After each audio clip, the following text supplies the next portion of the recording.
evening. Good evening. This is your same channel, Save the Woman. We provide advocacy, training, support to families. We let you know what is happening. There are good and there are also bad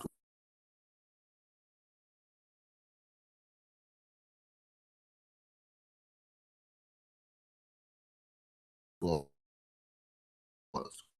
But tonight, in this community, please do it together. We need your support. This broadband is not stable, it's really fluctuating.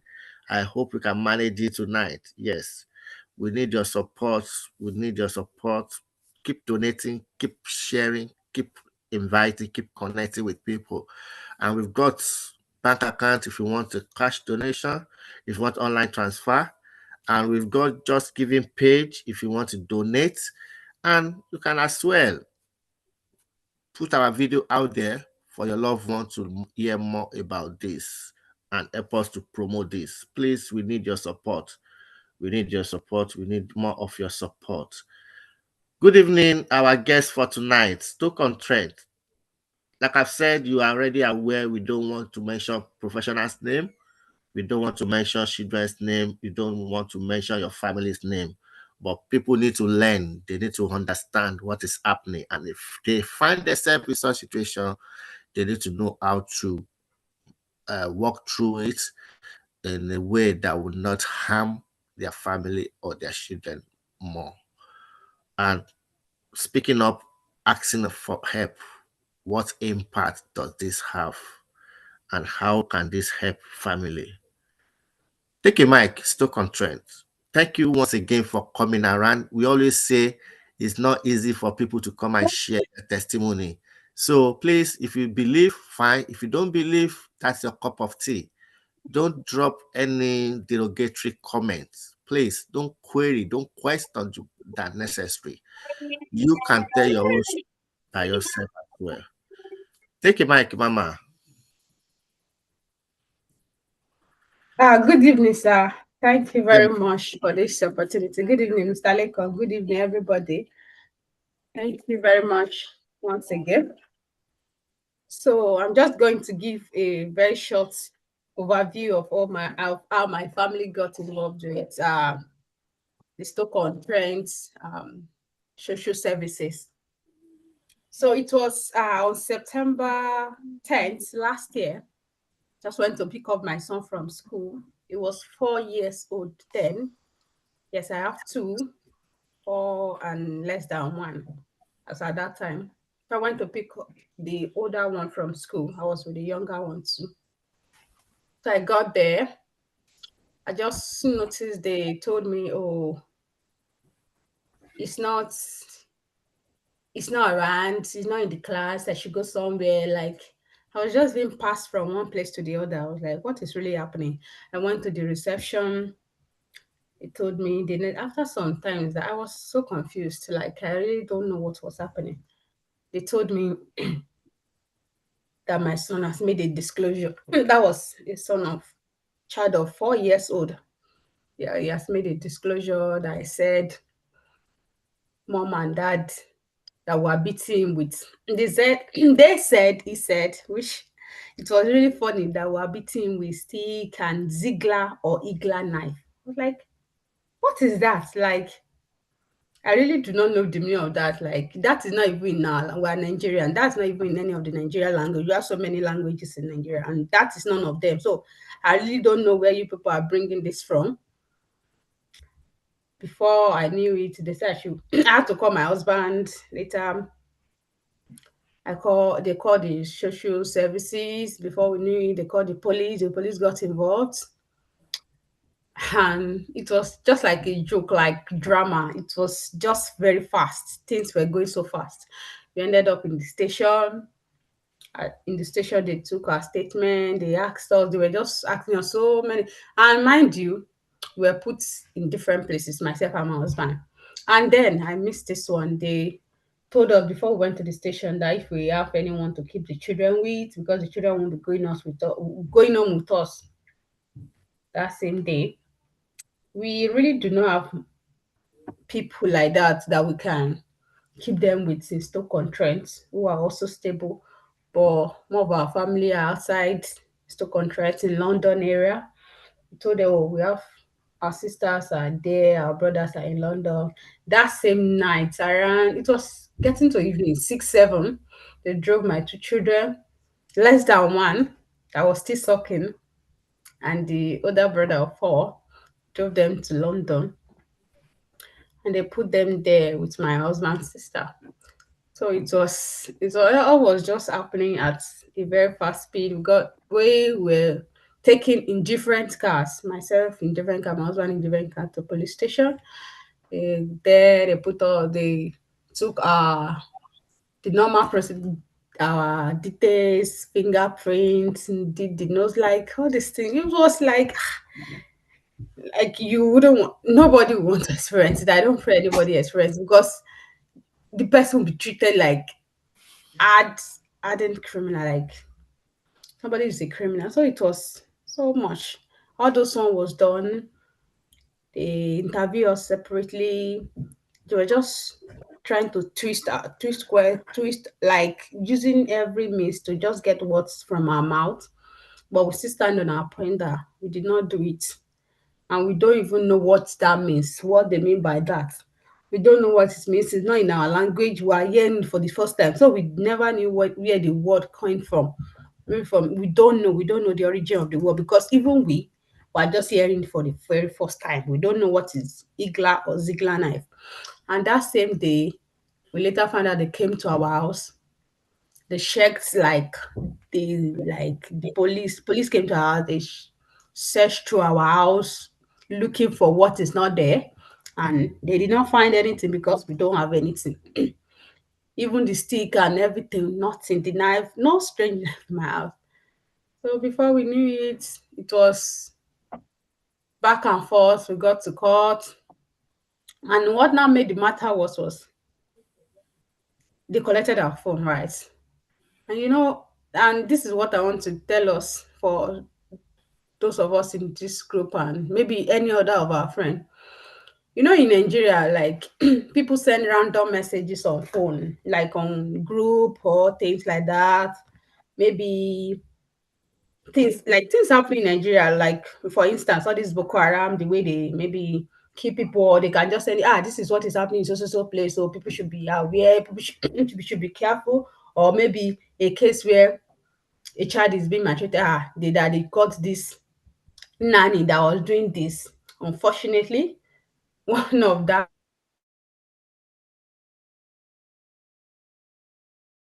is sin. They sent, like, I think a person that was being uh a child that was being beaten. So the person, but the saving grace was because it was a very long drama. The person was warning that this is what is happening, that people should be aware. Don't just take any maid. That, for instance, this maid, this is what the maid. I don't know. We might have also seen the video circulating in Nigeria one time like that, where a maid was beating a child, trampling on the child, so that people should be aware. In fact, my husband never knew that somebody. In fact, even that group, you don't do anything. Like he's so silent in the group. He has never even commented on the group, but he's in the group. All this many group that you'll be and things, different things are being sent. So that was the last straw that broke the camel's back. Like they now said, "Oh, that was me beating my child, and my husband was the one taking the video, and the child in question is my son. That we've been doing it for long. That this and that. Like it was very ugly. It was an ugly situation." So they said, "Oh, they will have to do forensic, this and that." So police said they would do forensic, but first one, second one, like up to 6 months. And they took our children already with foster carers. There was nothing. So the council was even like very became so angry. The judge presiding on the judgment was very angry that the police were not cooperating, this and that, did not do anything. But they said they had backlog of cases like that and they could not attend to it. So the council decided to do the forensic on their own. And like God was so good, like Like the forensic was like it was so vindicative in the sense that it brought out the details, even things that were said in Yoruba. The forensic translated it to English. And in the forensic, like I could not forget the way he said like, this was, when they send a message, normally when they send a picture, normally people will put messages like with the pictures. Though the messages that went along with the picture was, oh, this is a maid, that this maid is wicked, people should be aware of the maid you take, this and that.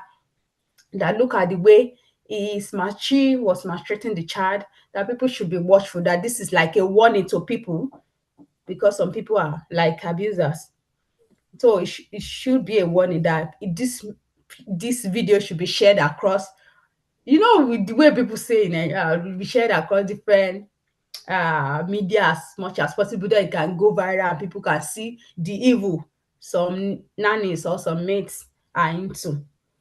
So with that, those words was like they were so nice that they really vindicated my husband, because what we were like saying, they never believed us. We were like, this is just a comment in Nigeria, that this is even like a campaign against child abuse, that was what is happening, that they should not just see it. But these people never believe us. But when the forensic came and everything that transpired, they did everything and they now saw that we were really saying the truth. So that one really broke them a bit.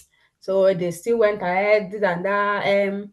They said one thing about ABC, I think assessing ABE, assessing best evidence interview for a 4 years old.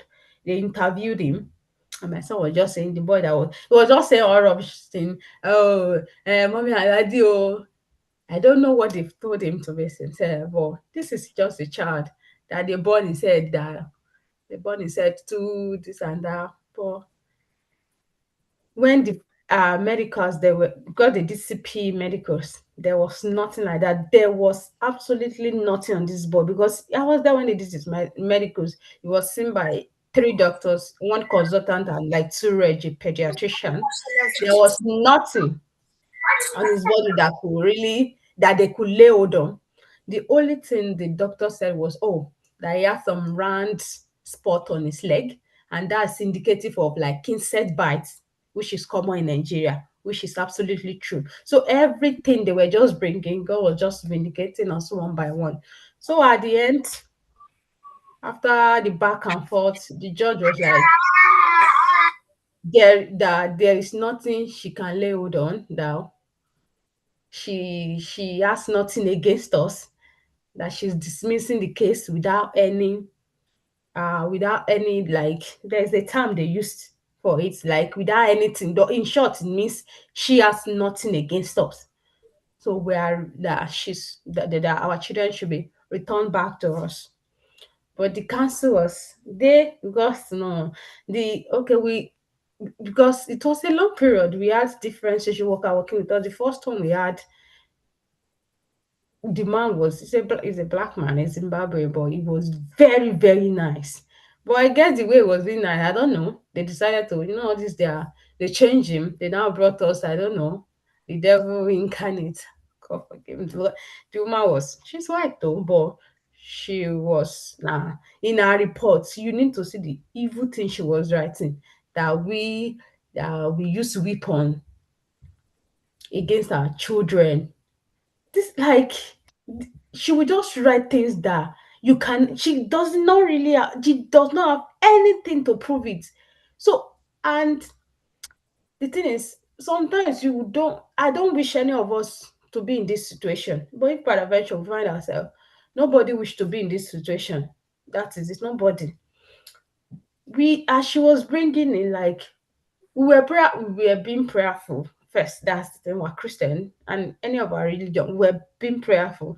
But then anything she writes, we have our own the way. In fact, it came to a point. They appointed to us different lawyers, for myself, for the children, for my husband. But we really work with our lawyer, and they were good. They were really good. So we will write our own statement. Everything she put, we write statement against it, because she has no proof of the evil thing she's writing. But if we had allowed all those things just to go like that, it would have been piling up for us. Because I'm still coming to the, because that was like the part one. I'm still going to the part two, and it will have affected the part two in short. So anything she said will like write against this. No, this is not it. This is the, she has no proof. And that, put it there the way she has no proof. So got she was in the court team. So after the whole team, we got another social worker who was still very, very good. Like the thing is, not all these social workers are bad. Some are bad and some are good. They have the so I don't really know. You won't know the one which is good or not bad. But I don't pray any of us even have any issue to deal with them. But some of them are good. So the third one that we had, she was very good too. She won't write anything that she cannot really. But the thing is, if she don't have evidence against anything, she won't write it down. She will work with her. We're very cooperative. All of them, even the one that was bad, because that was one thing they even said that we were so cooperative with them when our children were not with all the visiting. We're going to visit them. At first, it was twice weekly. Later, they increased it to 3 times. Later, they, you know what is their plan. Later, they increase it to then we seeing them not in all these their centers, but coming into the community. Which last step was when they now brought them to us permanently. So this is the one I'll call the first stage. So the second stage, after the judge, as remind you, the police were not cooperating at all, like at all. It took the judge to she was pushed to the point that she told them that the police, because that she has not found anything, any evidence against her, that the police should release the children, but the clause of the police was still there that we should not have contact with them or supervise. So that will affect her judgment. So she now said if the police are not willing to remove that bail condition, they should come and appear before her in court. And that's how they do. They won't come unless she pushed them. So they decided to remove the bail condition, and our children were back to us. But they now still said, oh, they are still investigating the matter. And they were still investigating it. Meanwhile, while all this was happening, even before the children got to us, my sister back in Nigeria, she said, like it was so funny. Somebody in Nigeria was the one that sent me Mr. Olalekan's number that she has heard of this man. They said he's in UK. He sent me his UK number though.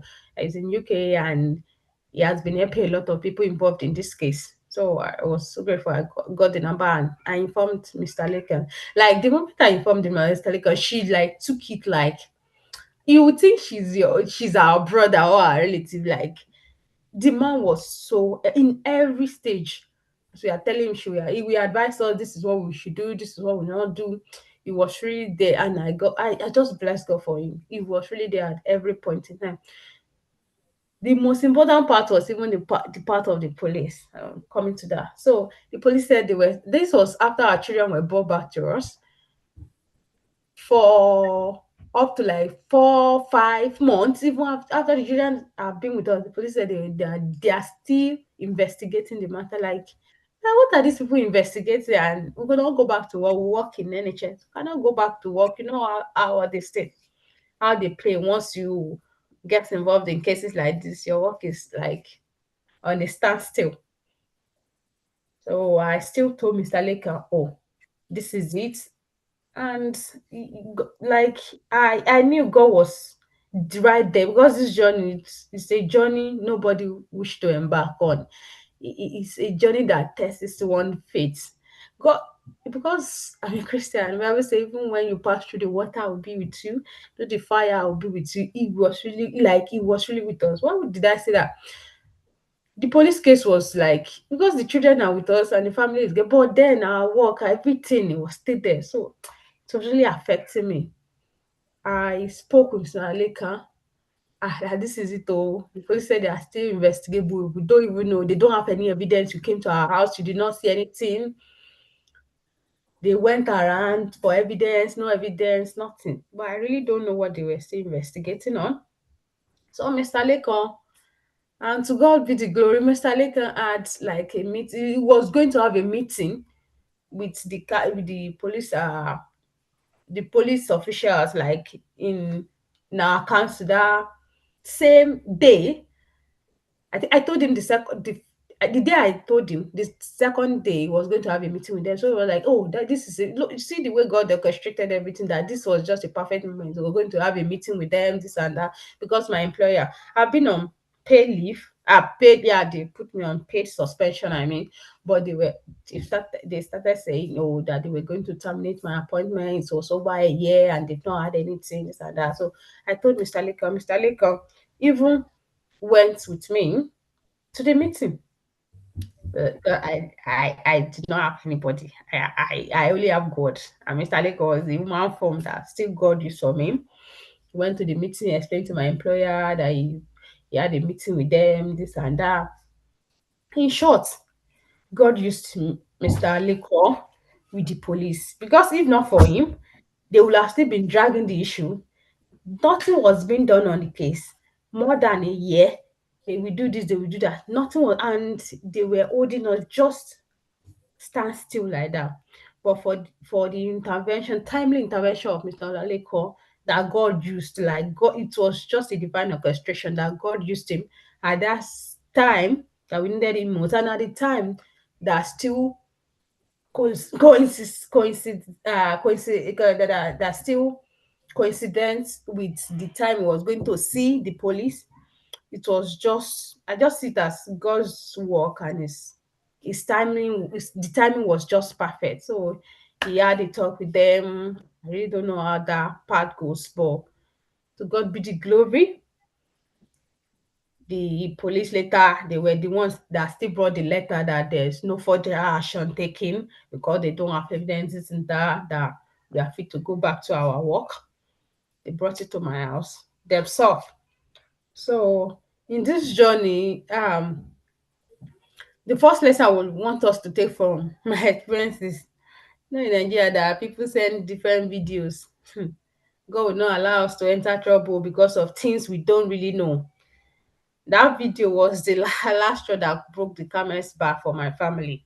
In fact, my husband didn't even know he had that video because when the forensic even came, they viewed everything, even his participation in the group. It was stated that he was not even in the group, that he was just in the group, that he has never commented once in that group. So that one was another thing that still saved us. So that even the video, it did not open it. That he did not even know that from what the forensic did, I did not even know that something like that is in the folder. He has not opened the video, not to talk of downloading it, but it was there. So that we should take cognizance of that and be careful. We are in UK, it's not like Nigeria or any other country that anything goes. Anything people send on your phone, if it's not, well, you can tell them, please don't send this type of thing on my phone because never knew what can happen. God continues to save us. And we don't pray anybody get involved with them, but if peradventure we get involved with them, speak out. Like it took my sister who was in Nigeria to tell me Mr. Olalekan's number, and I had to reach out to him. First, we will pray, yes, but we also need to seek help because it is human being that God will use to help us. So we should seek help and we should maintain our stand. We should not be fearful or anything. If we know we do not do anything, because these people will come, they will want, like, they will dribble you in every possible way. They are professional, and I think that is their work, but they will dribble you in every possible way. They will want to take that thing because if we had, maybe there was one thing that I still forget to add. When the police were doing their investigation, one of the things the social worker wrote in her report was that the police came, because I don't know, for them, they were even writing everything that the police came to their office to come and see, to come and collect things from them for maybe report on everything. But we still maintain our ground both to the police and both to them that we never did what they accused us of. And there was a point even the police even requested for the court bundle, that they should give them the bundle, and they wanted to see if we have said or admitted to anything different from what we said in the first interview we granted.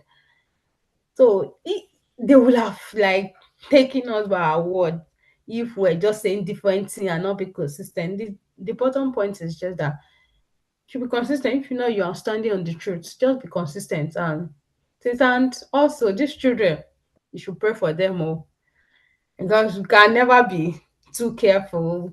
You never know. You can never like no, but it's not funny, but God will help us. We are here. We are here. God will help us. God will help our children. The thing is, nobody can love our children the way we do, and nobody can take care of them. They can't. They have not even taken care of their own children. Their own children are even misbehaving. They are just out there. How much more other people's children? Just pray God will help us.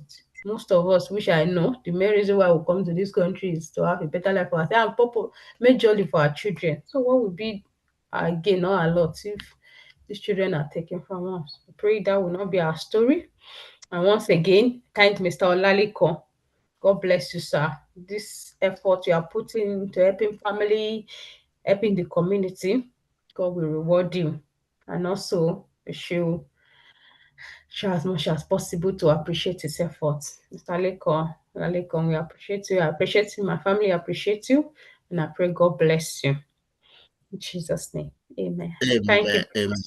Amen. Thank you very much, and thank you for coming back to share your experience and to share testimony. A lot of people will go to church alone to do testimony, which is good, because it's get to a stage you know this is satanic.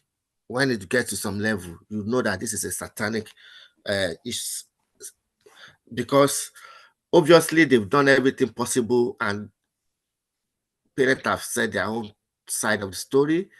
The professionals have been with them, they've witnessed the contact, they've witnessed everything going on well, but yet police will still insisting on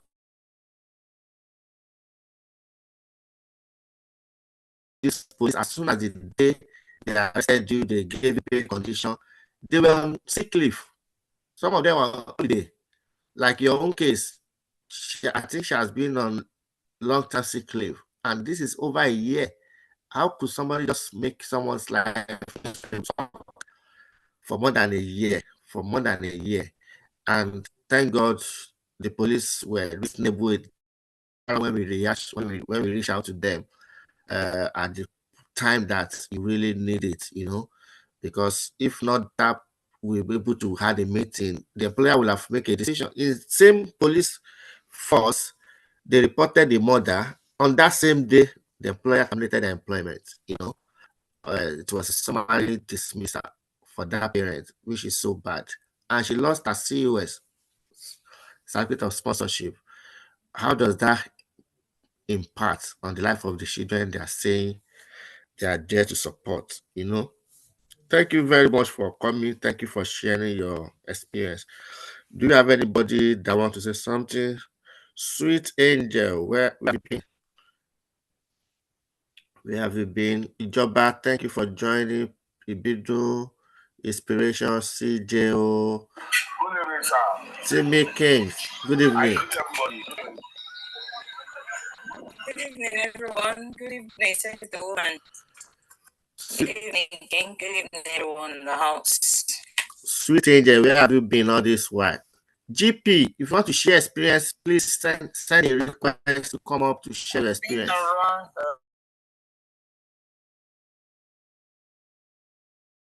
Request. I'm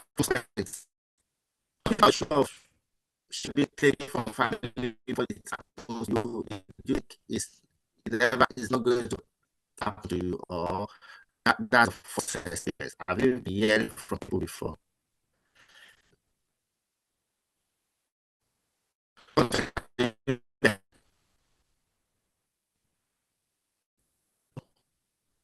Now, let's keep tapping. Let's keep tapping. If you want to contribute inspiration, Olabiyi, thank you for joining. Timmy, King of Boys, thank you for joining. Look forward to see you next Saturday. Do we have anyone else to share the experience? If not, I will release this content and we'll continue on another program. Okay, let me release Stoke-On-Trent then. So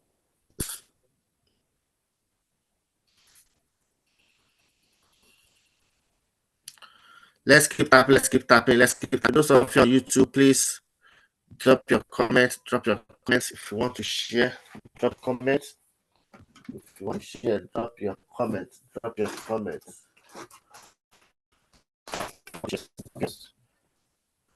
CJO, where have you been? How are you doing? Do you have anything to say to parents before we continue? CJO. Yeah, good evening, everyone. What I have to say is never say never. It can Look, happen this boy to made a huge anybody. mistake when he caught this time. Continue. It can happen to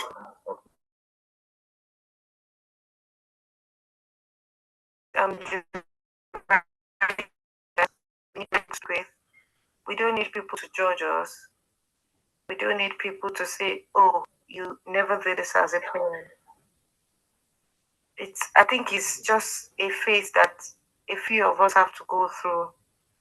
But hopefully, we'll get there as long as we have the right guidance and counsel. Not people that will be saying, "Oh, that would make you feel you failed as a parent." You have to speak with people that have been in the shoes, that knows where it pinches, and not people that'll tell you go and make this. You have 99 advisor, one helper.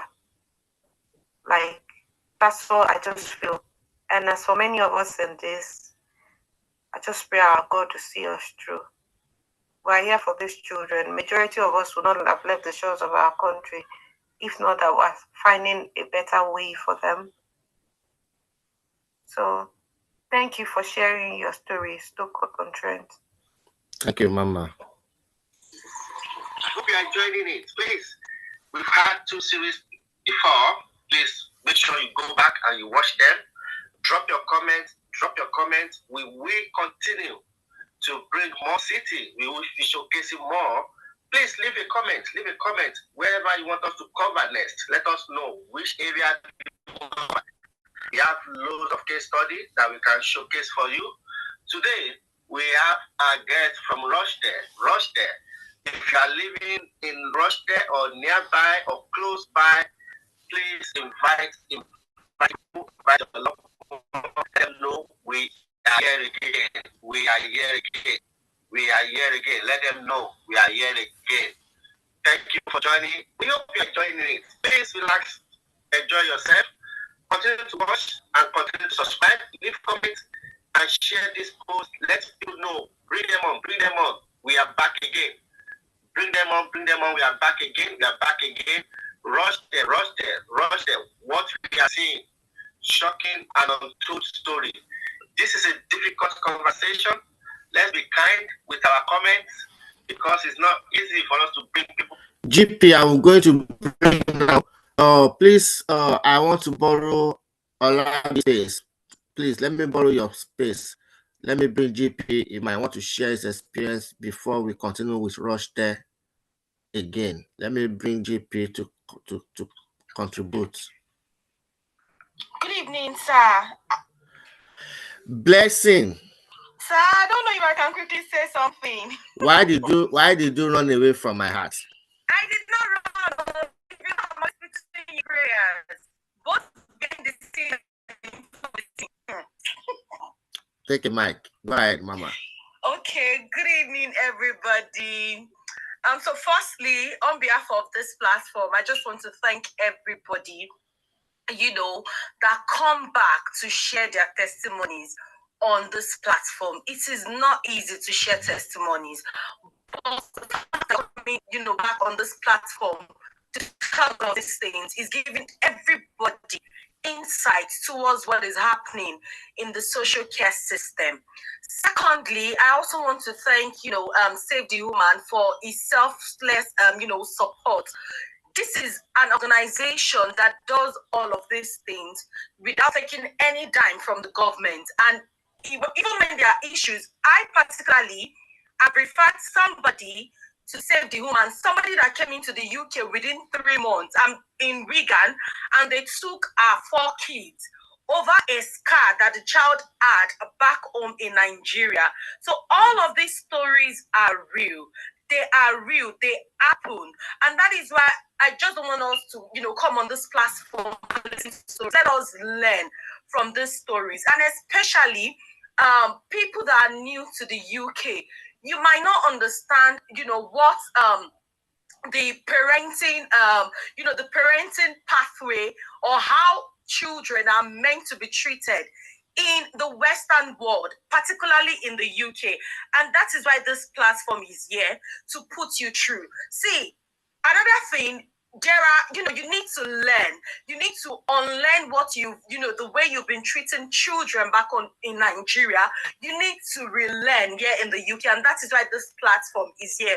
So definitely, we've also put a guide together that when you go through all of these guides, it's on the link in, if you go through the link in Save the Woman platform, it's a parenting course. Of this thing, it's better for you not to have that issue rather than having the issue and looking for a solution that could be preferred. So I'm just going to encourage anybody on this platform, please get this parenting course. Learn. We don't want to use you as, experience. We want you to also, refer people, learn from all of these things, so you will not be found wanting. So the link, if you click on the link in the bio, the parenting course is there for you to learn. And also, especially true families that both husband and wife are doing full time. It's okay. I understand, the system and all of that. I just feel you need time to take care of your children. Two family, the husband and wife cannot be working full time, all in the name of, you're going to pay bills and all of that. One of them needs to sacrifice for this child. And that is why you need to be here on this platform to learn. Above all, in a nutshell, God bless Save the Woman, and God bless everybody that has been a supporter to this platform. And if you can support this organization, we do all of these things for free. Do not hesitate to support us. We are not asking for any grants or fund, but it's just a means to encourage, the owner of this platform and the people that are supporting them. Like Long one is over the example. I need someone who we came into this country to, get good things. I need someone who like Long. Thank you so very much. God bless everybody. Thank you for that. Thank you so much. So if you want to register, please register. Yes. We are asking people to pay for the courses now, but we want to do free in the next maybe 2 months time. So if you register now, you might be among those that will get the free slots. I know some people say, oh, they cannot afford, there's no amount of money too much. But if you want to do the free, if you want a free slot, go to the bio, click the link, register for the course. You might be fortunate to have free slots. We will announce as soon as we are ready for it, but we are going to do it maybe in the next 2 months, or it might be next month, it might be first thing in January. May the Lord spare our life till then. GP, take a mic. Good evening, everyone. I'm sorry, I'm not a good storyteller, but I've just tried to say I can summarize my own case. I'm just scrolling around TikTok now, and I had the woman that just finished speaking. I think she's talking about the social workers and social and I've been hearing story when I came to UK. I've been hearing stories that honestly, if I never thought this kind of thing, I'm going to be in that shoe.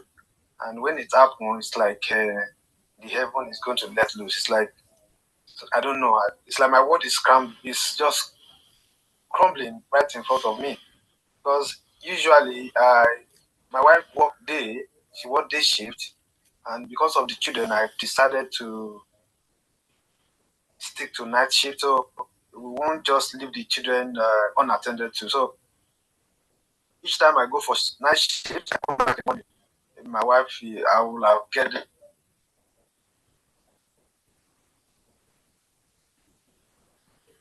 Do we lost We can't hear you. Is it your mic?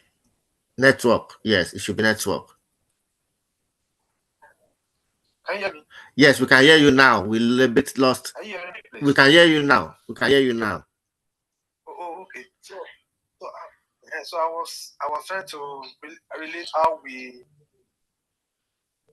myself and my wife used to schedule ourselves. My wife worked day shift, and because of that, I decided to do a night shift so that the children will not be affected. So each time I come back from 6 in the morning, my wife will have get them ready for school. Then I drive them to school, drop them, or come back home, sleep, and go back again in the afternoon to pick them up. That's how my schedule has always been. But on this fateful day, I think last month, it's September 17. I just went to the school as usual to pick up my last child because there are three, and 3 of them are in different schools. So I went to pick the last one, which is 7 years old, and I got to the school. One of their staff came out and said, "Oh, give us some minutes. We are trying to get some information across." They didn't allow me to see the boy, so I was just waiting outside. I waited 30 minutes, 45 minutes. I asked another staff, what was happening? He said, okay, I should hold on. Let her go and call someone again. He called the lady and said, oh, please, it's something we are waiting for. We have not been able to get the information. We reached out to you. At that point, I was like, what is happening? To the extent that I was standing outside almost 2 hours. When it was getting to that length, I was like, oh, let me call my wife. I don't understand what is happening. I called my wife. Madam, I don't understand, though. They are not allowed to see your boy. I'm outside for over almost 2 hours now. She was scared as well. She left her job, started running down to the school. And immediately she came, they allowed her in. I was like, me that I've been here since, you didn't even allow me to come in. You allowed my... So at that point, I was like, what is happening? My second born, which is the one in the middle, has returned from his own secondary school because he usually joins us in his younger brother's school so that I can pick both of them back home.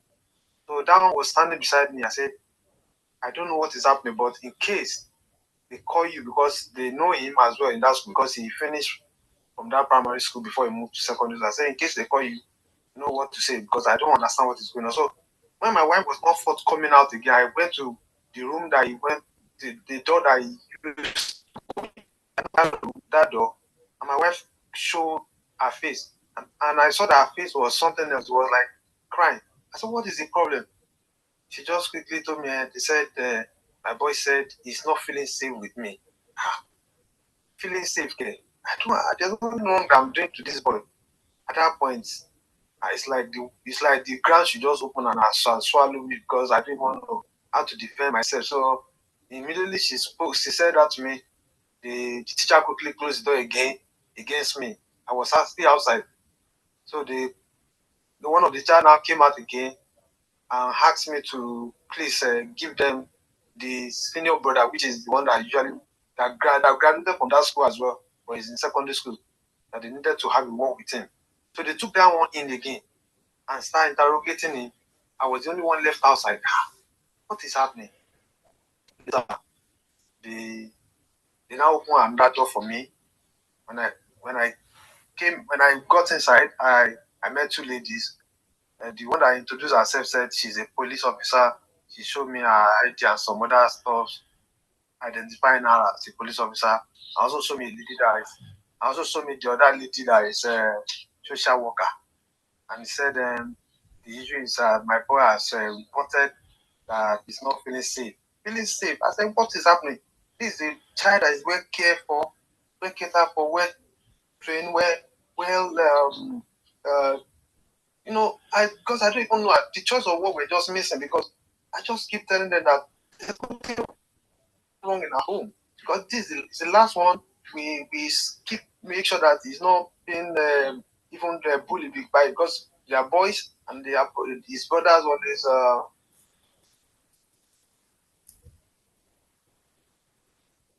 together. So I keep defending that aspect, and that's what they said in school, and the school authority called them and they have to come all the way from where they are and come to see what is happening. So they took me and said, okay, with all I've said, they need to also speak to myself and my wife together. So they took my wife, myself, and together with the social worker and the police. So we started discussing, and they kept asking different questions. I said, well, the boy has not been beaten before, even though in Nigeria we used to beat and it's allowed. They asked me that, okay, in Nigeria, if you beat a child, is it going to involve any social worker? I said, it is not possible. It doesn't happen in Nigeria. If you beat your child, you beat your child.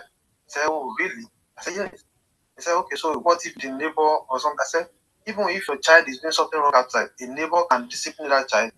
And as long as there's no injury on the boy's, on the child body, it is still permissible. He said, okay. I said, that is the only thing that in UK we know the law. And we move from, we know when we're in Cardiff, from Lagos to England, that when we're in Wales, there was never a report that I beat him. He goes to school and is one of the best students in his class, even till now. So I said so many things, and my wife also said so many things. And they look at each other and say, okay, we get back to you. So they went inside and know what they went to discuss. And later they came to us that ordinarily that they are supposed to be taking the child away, but with all we have said, they feel like the boy should be seen.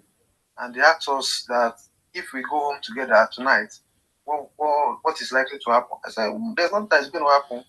We are family, we're going to just sit down at home, discuss whatever that has happened today and see where things have gone on now, get it better. I said, okay, I said, no problem. So I said, okay, that we can go home together, but they will also continue their investigation and stuff. So I said, okay, no problem. So they said we should go outside. So we went outside, and later they released the boy. And immediately the boy was coming out. He saw his mom. He jumped at that one, smiled, and hugged her. And me that I was accused, I was just staying by one side because I didn't want to. I can't believe that my boy can say such thing against me. Just like all my sacrifice, morning, night, afternoon, when their mom is not around. So when when he was done with the mom, and he rushed to me as well, hugged me and said, "Daddy, I started a fight today, and I also ended it myself." Okay, no problem. Because in fact, at that point, trust me, I don't know who I am because I've never in my life imagined that my case will ever get to. I would have an issue with social worker. I used to hear it, I used to read about it, but trust me, I don't pray to have experience. But that very day, it was something else. So when he jumped at me and we hugged each other, I didn't know that they were observing every procedure, every steps that boy was making. So we went home, and when we got home, I asked him, what happened, my boy? And he said, oh, that he actually had a fight with his friend in school. And because I usually tell him that every morning, no fight, no injury, no rough play, no. And he said because he had a fight and he felt, oh, I'm going to get mad at him, I'm going to get angry. I had a fight. So when the teacher asked him that why is he moody, he said, oh, my dad is not going to be happy with me because I had a fight. And maybe I don't know what they now push for that.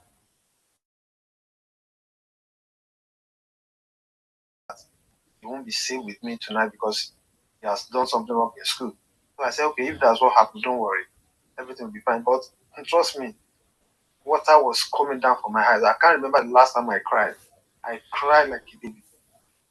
As I was crying, my wife was crying because I don't know where it's going to get to because of other people that we have had about their cases.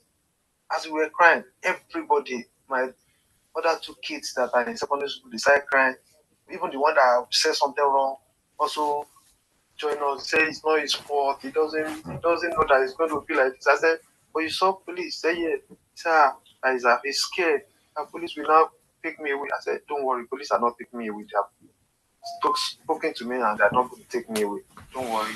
But my brother, for 2-3 days, my wife and I we can't eat in the house.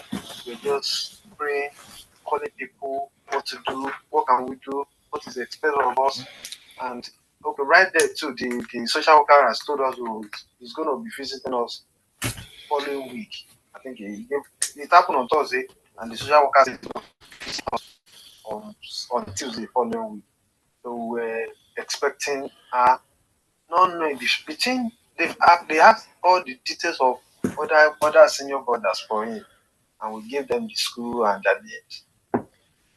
Before that Tuesday, they have visited the senior ones in their schools, asked them series of questions to see if they can nail us to anything. But to God be the glory, they couldn't see anything to nail us to, because the other ones were grown up, and even the first one when we got to the school, he just told them that he said they asked him, "Did you know what happened?" He said he knows that. He said his brother said something.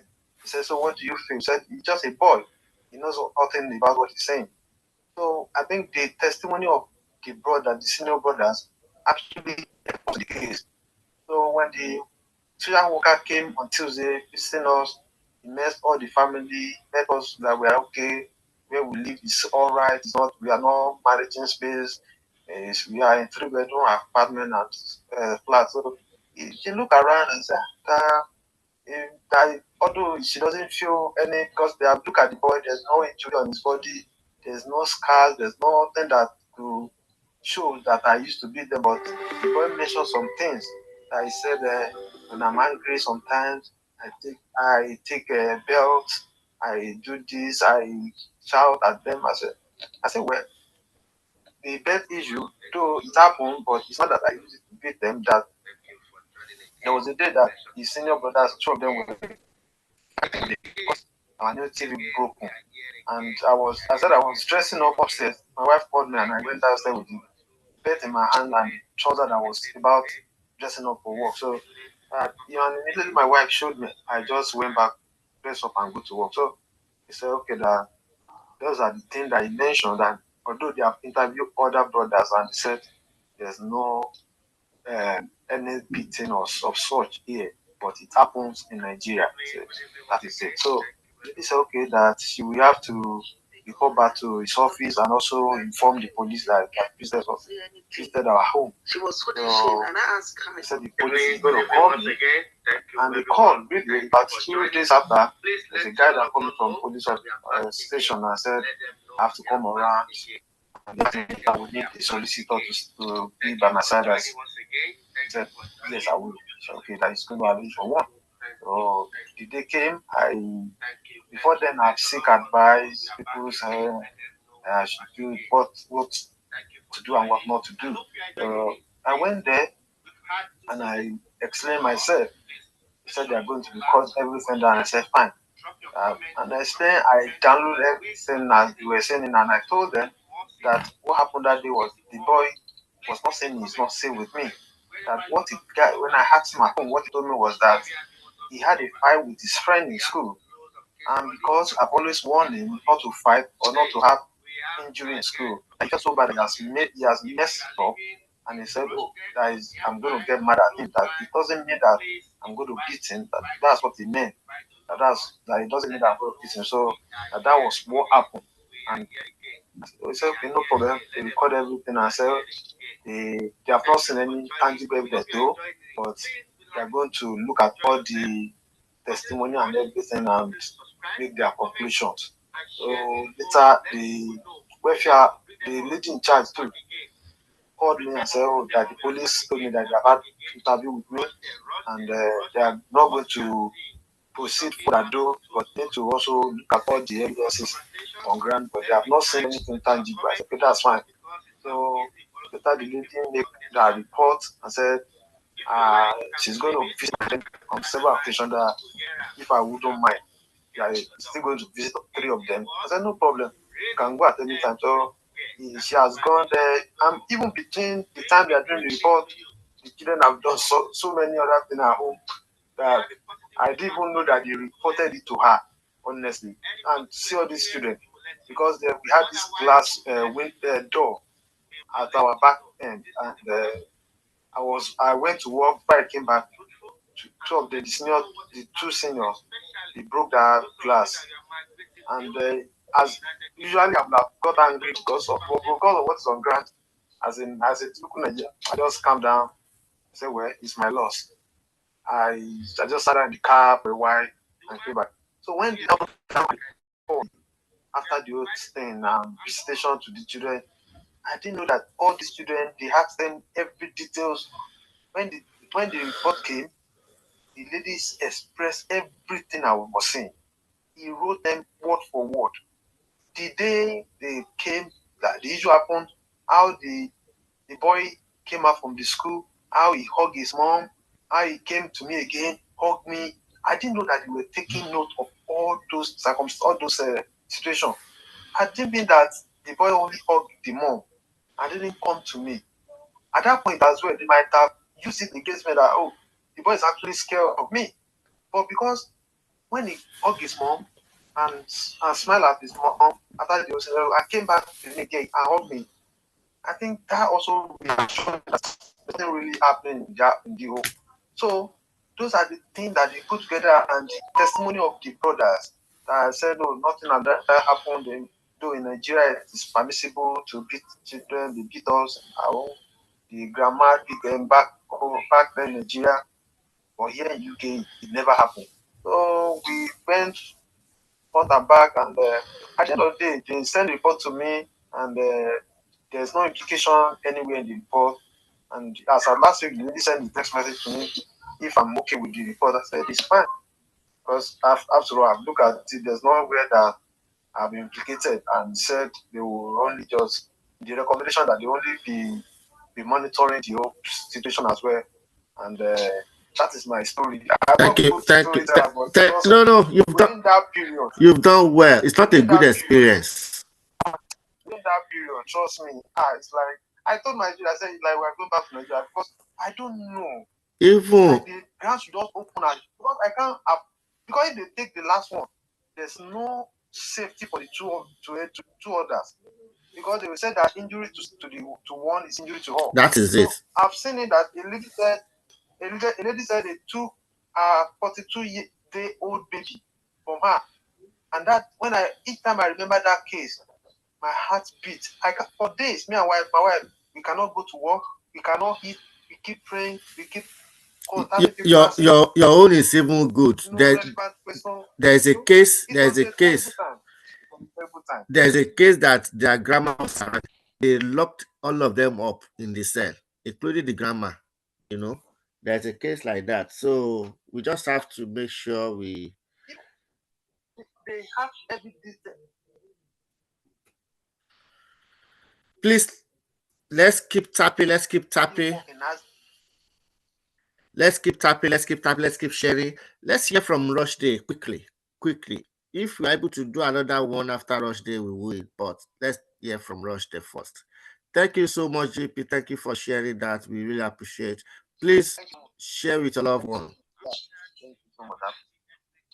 Particularly the families or the families that have issues around child protection and safeguarding in the United Kingdom.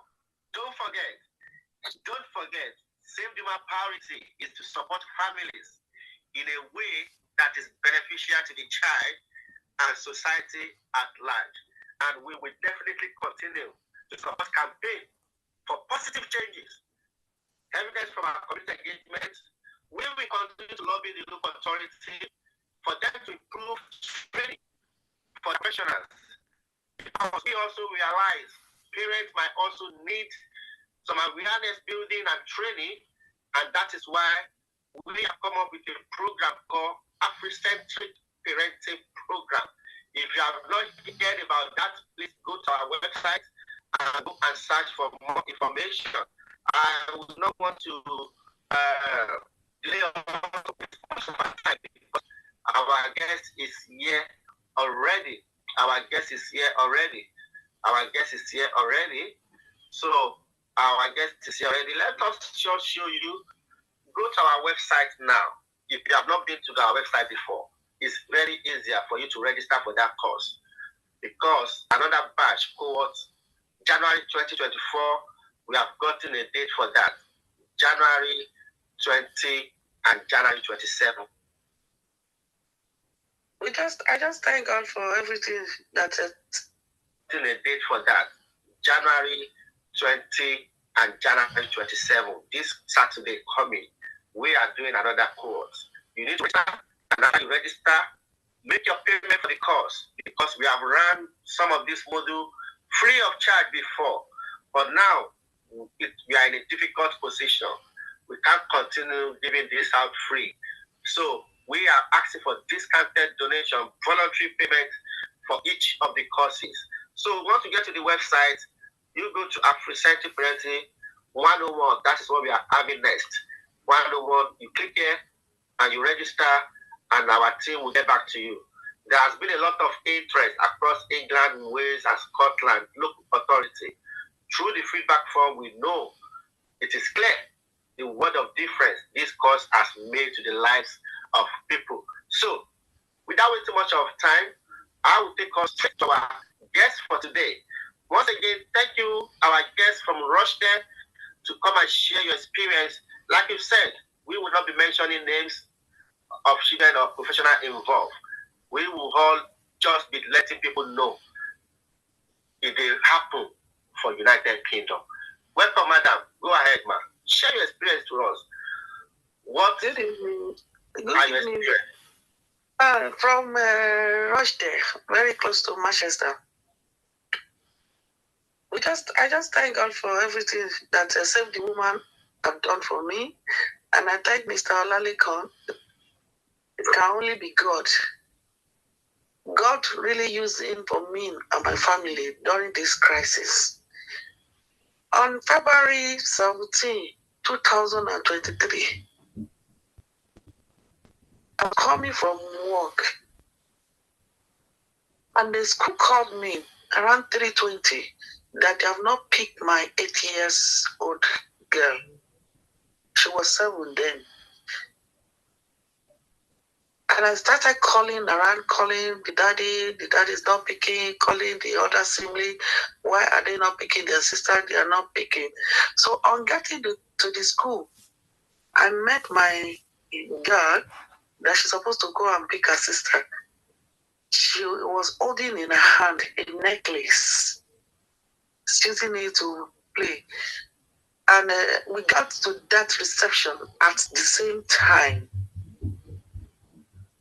The lady now went in to pick my little daughter for me. On that process, I was talking to the senior one that what are they doing at home? Why are they there to pick up their daughter? We are talking, the girl did not even say anything. She was holding shame, and I asked her, give me the necklace. Is that what two people are doing? Instead of you to come and quickly pick your sister. She gave me that chain. On that person, that lady was coming. The teacher that went to pick my little daughter was coming. She now saw her that I was giving me something. She asked me, said, why are you beating and shouting? I said, what do you mean, beating? My girl now look at her, beating. I said, I'm not beating you. I work for children as well. I don't beat children. I don't beat my kid. We did not even argue. We did not even have any quarrel. We don't even have anything. With dispatch from there, I went away with my children. Around 10:30 in the night, 10:30, the same day on that February 17, I saw a police officer. I thought it was my senior son, my firstborn, because he was 19. He used to go to library. I thought he was the one that was downstairs trying to come in. We did not even. I was just shouting, "Who is there?" My son now went upstairs to go check. It was 2 police officers. I was sleeping because I've been to work. I was tired. I tended to kid all day. I was on my bed, naked, not wearing anything. These two police officers came in. That the school reported me that I was beating my children this afternoon. I said, well, school reported me that I was beating my kid. On that moment, they said that anything that I do, anything that I said they are going to do against me, that I said, because immediately my son said that it was police that is downstairs. I only took my rope. They used something there. I went downstairs. And I was back. We went to see them. They said they need to arrest me. They asked me what happened in the afternoon. I explained to them. They asked my senior girl that she was sleeping. That what happened? The girl that was sleeping, she don't even answer them. She don't even. The following day when they asked her, she said they don't even know them. They arrested me that night, naked. The police officer did not even allow me to dress on my own. They invade my privacy. They said that I cannot close the door. They invaded my privacy. And that day, my husband was trying to, why are they doing like this? They cannot arrest her like that. She doesn't pick up. They arrested me. To cut the story short, they arrested me. Inside there, they took me out. I was there for like 2 hours. Because there are 2 male police officers. They know that they are coming to arrest female. Instead of them to come with a female officer, they came with 2 male officers. I dressed up in their presence. They took me out. They said they wanted to be charging me. I said, no, you cannot touch me. Don't you have a female officer on duty tonight? They called the female officer. I was there for like 2 hours. The method came. They touched me. They searched me. Whether I have anything, they took me to the van that night. I thought it's something that I will just come back. And I've never been to police station before. Even though, if they ask me in my place of work to follow service user, maybe have a coins or something like that, I used to dodge it. They took me. I spent 3 nights in that station. On Saturday morning in that station, they said the people, some police station from my area is coming to interview me. I was there waiting till like 12 o'clock. When I now told them that, please, I need to take medication, they gave me all their food. I didn't eat. I thought maybe they will release me. I've never been there. I've not been to that environment before. So when they now took me out, when I told them that I'm strong, that I can't continue this way, they brought me out to come and see the nurse or the doctor on duty. So when I was going back, they would take me back to the cell. And I hold the pole that I didn't do anything. Why are you people treating me like this? You people, you are a bloody racist. This is getting too much. That you people, this is not fair enough. They now said that I was struggling with them. They wrote a statement that I beat 3 police officers. I didn't touch any one of them. They said I beat 3 police officers. They forced me into the cell again. At around 3 o'clock, those people came to interview me. In that interview session, they said that you reported that you beat 3 police officers. They asked me about my daughter first. I explained to them that I don't beat. The second one, they asked me that I beat police officers. I said, why can I beat police officers? I don't beat police officers. They interviewed me. They said because they've beat the police officer that they cannot release me on that Saturday until Monday when the police want to take the matter to the court. On Monday, 28th, they took the matter to the court. On that court, they are saying that because I beat my kid, that they are going to adjourn the case. They released me on bail on that day. Basis number 1, I should not come to my house again. I should not go to my child school again. I should not go near where my elderly daughter is. But I can see my other 3 children, but I cannot see that my daughter. That was the fire body. They now adjourned the case to August 15. In that August 15, during that period, it was like a hell to me. I don't know what to do. Crying every now and then. I just remember that the lady in that school, one of the parents, I've had issue with them before, and I had that number. I called her. That lady has to take her 3 children back to Nigeria because of the stress that the school are putting her to. She said during the at home time, she had not known Save the Woman. One of her friends, after she got to Nigeria, that they told her about Save the Woman, she now gave me Mr. Olaliko's number.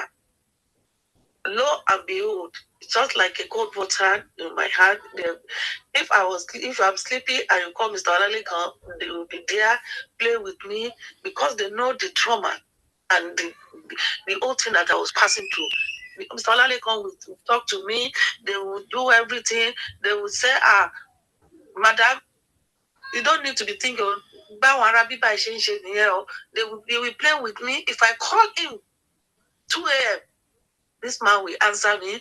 They will talk me. They will talk to me. They will play with me. They will do everything. We started this race together. On the process, I supposed to go to work on that Monday, 28th. I couldn't go, and I couldn't get my phone and my everything at the police station. I couldn't call my place of work until when they released me in the court. So when I called them and I resumed to go to place of work, the police and the social worker have already called my place of work and told them everything that happened. Before I know it, my letter got to my hand at home. They asked me to come for hearing. I went to my place of work for hearing. They terminated my appointment. That's one. Me and Mr. Olaleko, we sat down, we discussed about this. I went for the hearing at the place of work. I do everything. My place of work said that it has involved children care, that they cannot employ me again.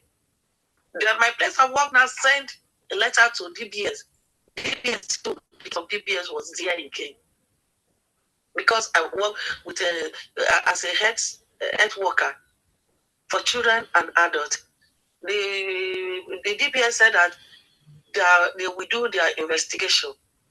So me and Mr. Ledeko was on this together for the whole from that February to August. He had been supporting me, helping me on the August 15. Sorry, before that time, there was a series of meetings with the child in need, social worker, every one of them. They will be coming home. I mean, children are insisting that their mommy don't beat. My mommy did not beat all. My elderly daughter went to school. They really supported her. They have a meeting with the school. They said these children, they don't look like children that they beat. They always behave well in school. During that time, the mother started saying that, how can they tell story? My daughter started behaving that, how can they say that they should not see her mother? They started misbehaving in school. The social worker said that it's because they do not allow her to see her parent. The school now said that it's because they don't allow her to see her parent, but I can see the other children. That school that my little daughter was, anytime we are having meeting, they will see something, unnecessary thing, like, and the homework was not signed, the reading book, they cannot find the reading book, all the unnecessary thing that they don't complain for.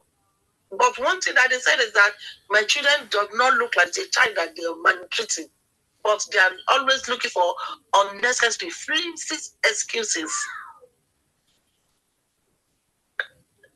On the other hand, and when they asked us to come to the court on August 15, we went there. The social worker just wrote that they don't have anything against me, that the children are looking good. They have been to the hospital to do to do the health check, the nutritional check, and all the check that they do. They did it for 3 of them because one of them is above 18. They did it for 3 of them. I told them that I've been in this country 30 years now, and my first one was 4 years when I came. That I've never touched it. I don't beat my kid. I can talk. We will talk together. We will find. We will come to conclusion to the solution. Even though my little baby said that I don't beat. I don't even like beating. We continue this on August 15. They are expecting me to come with a lawyer. because their own lawyer, they said that my case have turned to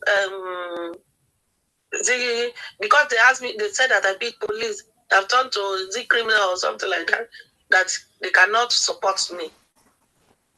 So I started looking for a lawyer, but Mr. Olaleko came down from Middlesbrough down to Rush there to support me. So that day, because we don't have a lawyer, I don't know why they just decided, they add to my bail that I should go to the police and be signing twice in a week, Wednesday and Sunday. But at that time, everything I've been turning to joy because I don't even see it as a case. I see it as a trial. As the time that Satan wanted to bring to your life, and by the grace of God, it will pass. We left that court on that time. I have to go and look for a lawyer. So I joined the case to October 6th. On that October 6th, I went there with the lawyer.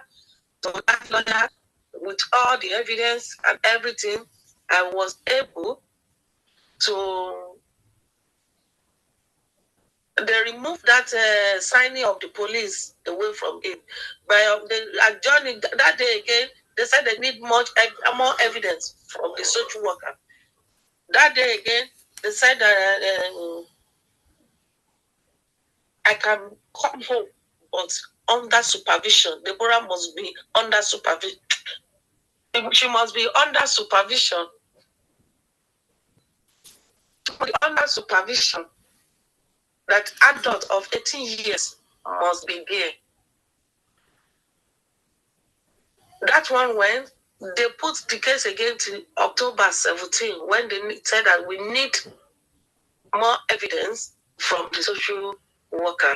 So by that October 17, they clear everything about the children aspect. But the criminal aspect, the May for this year, 2027. So we are still on me. Mr. Olaleko are still supporting me. By the grace of God, I'm back home with my kid.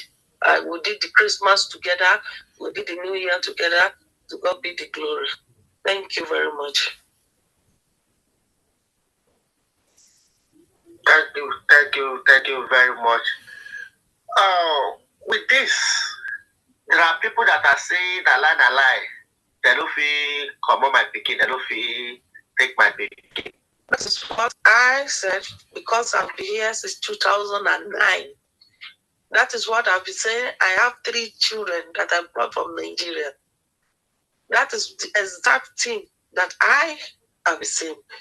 That day, I think I have problem at work, or the work was stressful.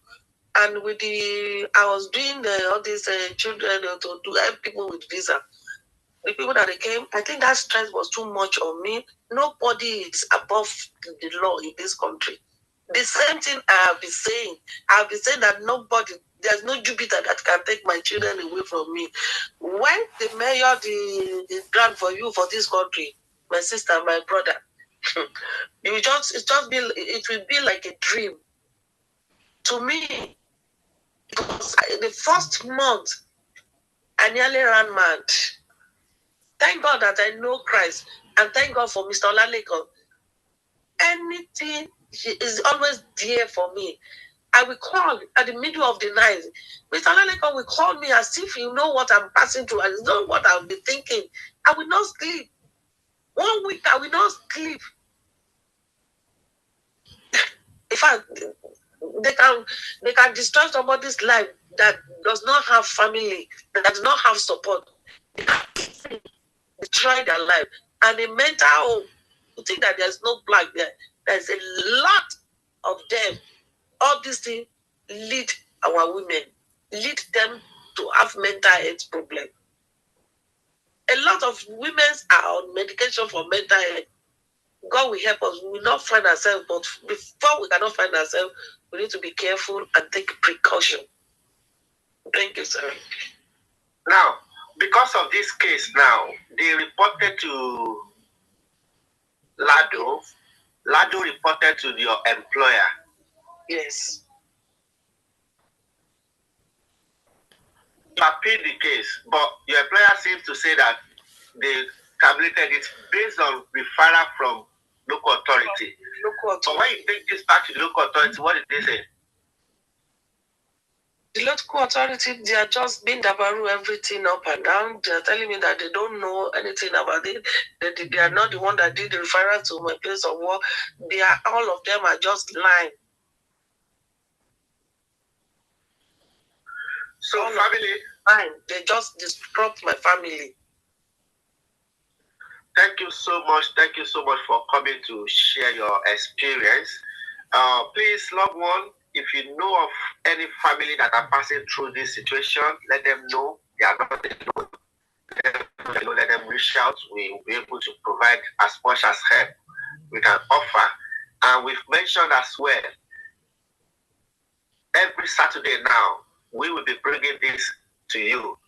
However, next Saturday, which is... Do we have anybody that wants to say something to contribute before we continue? If you want to chip in anything. Dedication, contribution, and commitment to empowering and educating our community to break barriers and promote cohesive and inclusive community. So, if you have any question, I'm looking through the comments now on the YouTube. I'm looking through the comments on the YouTube to see. I'm looking through the comments. Please let us know. Yes, nobody is exempt from this, people. Yes. And when it's Apple, calm down. You need to calm down. Don't put yourself under pressure. And be watchful, whatever you say. And if possible, let them communicate with you by email. Let them communicate with you by email. Because that's what you can make reference to. And if they go through the child protection or they go through the strategy meeting first, and they wanted to inform you that there is no concern, but they need to work with you, please reach out to get support, because you don't know the level of work they want to do with you. That might complicate the matter. That might complicate the matter. So please let us know which local authority, put the chat there, let us know which local authority you want us to bring to you next. Let us know which local authority you want us to bring to you next. Put a comment section. Put a comment on the comment section. Where are you joining from? Which area are you from? Let's know so that we know which local authority will be showcasing next. Please comment. Keep tapping, keep sharing, keep inviting your loved one. And those of you that you are planning to migrate, that you are not here yet, please make sure you go to Save Juma YouTube channel. You watch more of our video. We've got some tips for you there. V3, have you got something to share? Thank you for this opportunity. Yeah, I've also experienced something like this when I came in newly. I don't know what they were asking my children in school. So because of say how did your parents discipline you when you do wrong? And my son now said that they said you should kneel down. Because of that, let me just pause you there, Victory. Yeah. You know, sometimes these children, they misbehave in school. And yeah, they are the one that will even be saying that, please don't tell my daddy, don't tell my mommy. That is where most conversation will start from. Oh, really? Tell me more. Or they might not be the one to say it. We've got a case study that said, this behavior you just displayed now, if you do such at home, what will your parents do for you? That's why you say, my daddy was not here. My mom was not here. Exactly. That was how they get to enter them. So, and they said that my dad said, you should kneel down. So they now went to to meet the elder brother in another class to find out some things.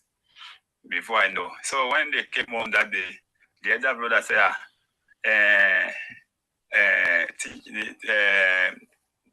his junior teacher, the teacher, the class teacher of the junior one came to ask something from. I said, what they asked? He was saying this, but I don't really understand.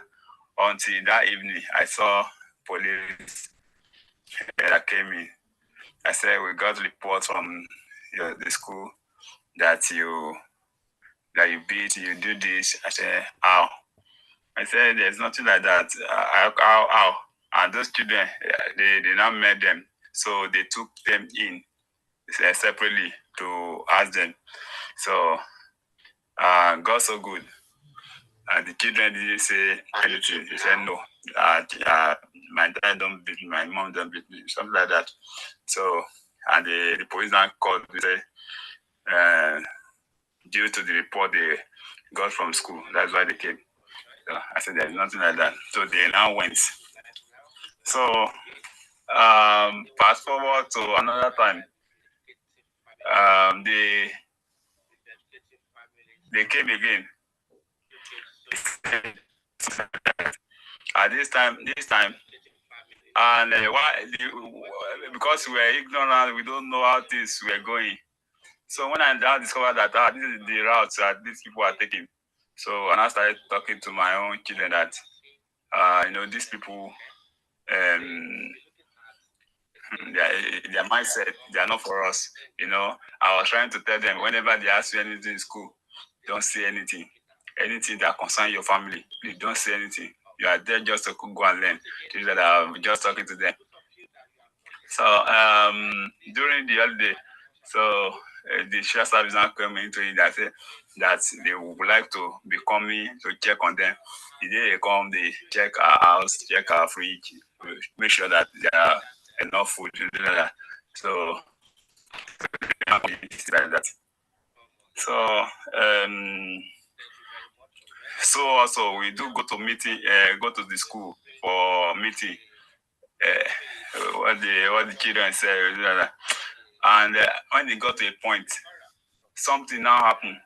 They now told my son that this is how to call police. This is how to call the. So my son now took one day. My son now took my phone and dialed the number. While I dialed the number, the police came, and I was in the kitchen. My phone was inside. The police came and knocked. Somebody just called this. He now look at it. Say, "You Victor?" I said, "Yes." I said, "Who?" I said, "Nobody." I took my phone. And I saw. And I asked my children. They deny. They said, "No, they are not the one." In my mind, I said, I now told the police that it might be mistake because I was holding my phone. And they check around.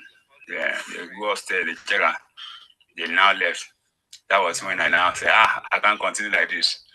I can't continue like this. I have to devise me and my wife. So we, like the brother that I pray that, so we devise a means that this particular of my son, I will take it to Nigeria. So after, if you take it to Nigeria during that period, they will suspect. So I took time after 1 year. So at that time, he was in primary 5, and I took to Nigeria to go and start secondary school. So good school over there. The amount of money that I was spending in Nigeria, that will not see the quality in it. So during summer, you can just be visiting. Then even during that period, it affected my work. Rest of peace of mind. We always worry. What is happening today? Police, tomorrow police. Couple with social worker coming to check, this kind of thing. And people were saying all sorts of things that they will, when they collect your children, that one enough. They won't collect my children. So that was how I overcome it. At least I have rest of mind now. So anything that I'm doing now, I know that I'm facing it. Though he's the only person that took. The other one is still with me. So that is what I wanted to share. Thank It's you, not an thank you, easy. thank you for sharing. It's not an easy thing. It's not an easy thing. But please do as much as possible to give your children that understanding. Let them have that full knowledge, and everything will be all right. Sometimes that's gap. If there's no closeness, that's where all these people penetrate. Let's have a one more case study from Bournemouth. Please, if you want us to talk about your area, you might have even done something similar.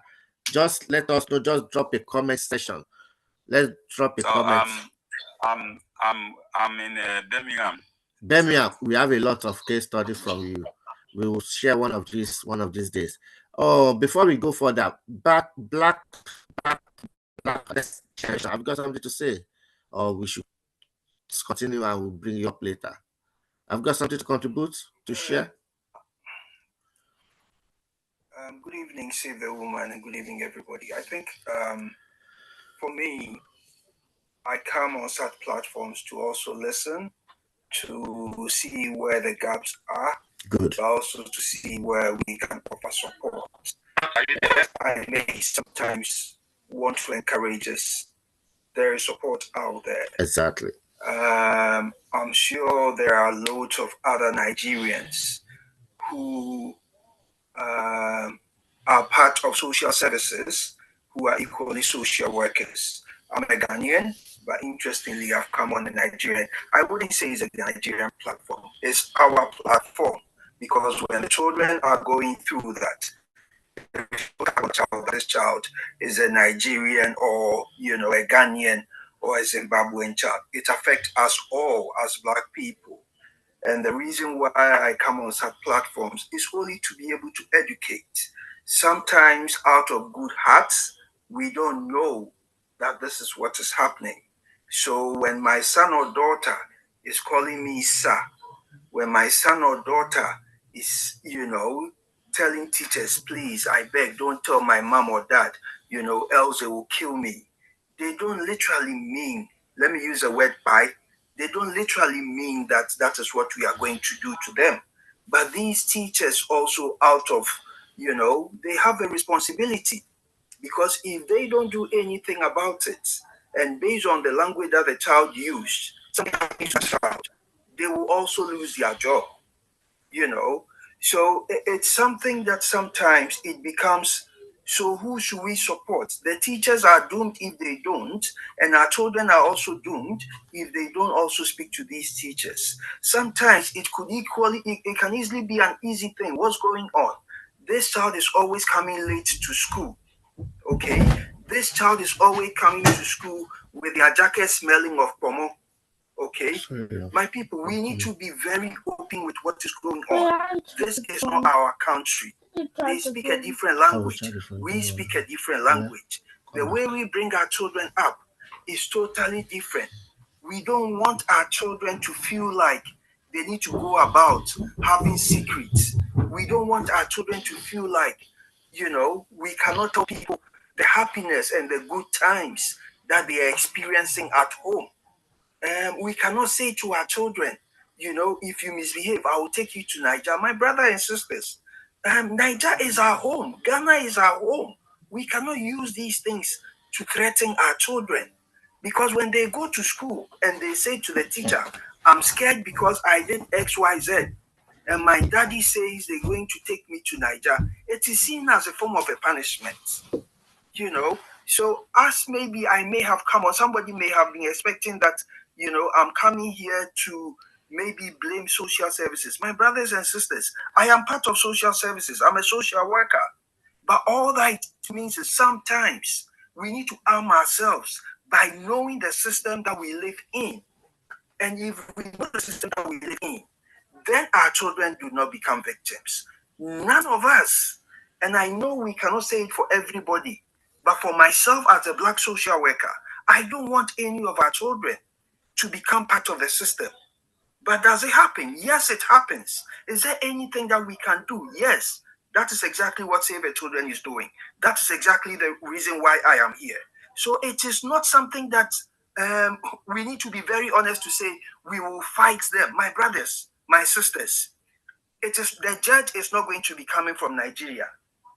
The solicitor who is going to represent you is not going to be a Nigerian solicitor. So we can always say, let's fight them, let's tell my people, we may not always win.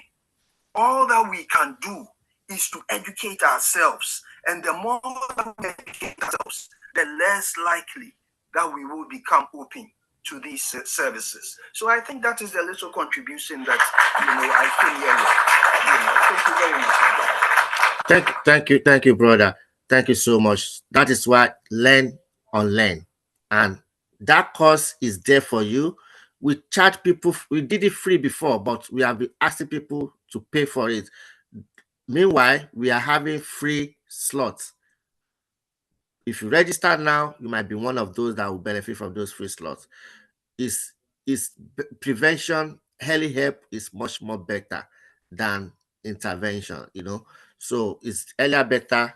We get that thing right at the same time because the children suffer. They suffer it. If the system after them, putting them in foster. In fact, there are less of foster home now. Majority of these children, as young as 6 years old, they are taking them to children home, and you know what that means. We wouldn't want that to have your child to have such experience. Let's hear from Bournemouth. Bournemouth, are you there? Save the children. Let me say something quickly so that I can, step out for others to be able to contribute, if that's okay. Yeah, 1 minute, please. Yes, go ahead. Okay. So what I wanted to say is, my people, all the services in the country are connected. Okay. Maybe we don't know, but that is how the system is. Your GP is connected to police. GP is connected to your school. They are connected to social services. All the services are connected, even DVLA. When the police stops you and they say that you are drunk and there are children in the car, they have a responsibility to inform your children's school or even nursery. School has to make sure that if there is any concern about your children, they have to inform social services. It was just somebody getting drunk, but you realize that all of a sudden you've opened yourself up. Sometimes it can be you, as we used to do it back home. Sunday after church, we are giving 3 or 4 people extra lifts at the back of the car. Back home, we could have done it.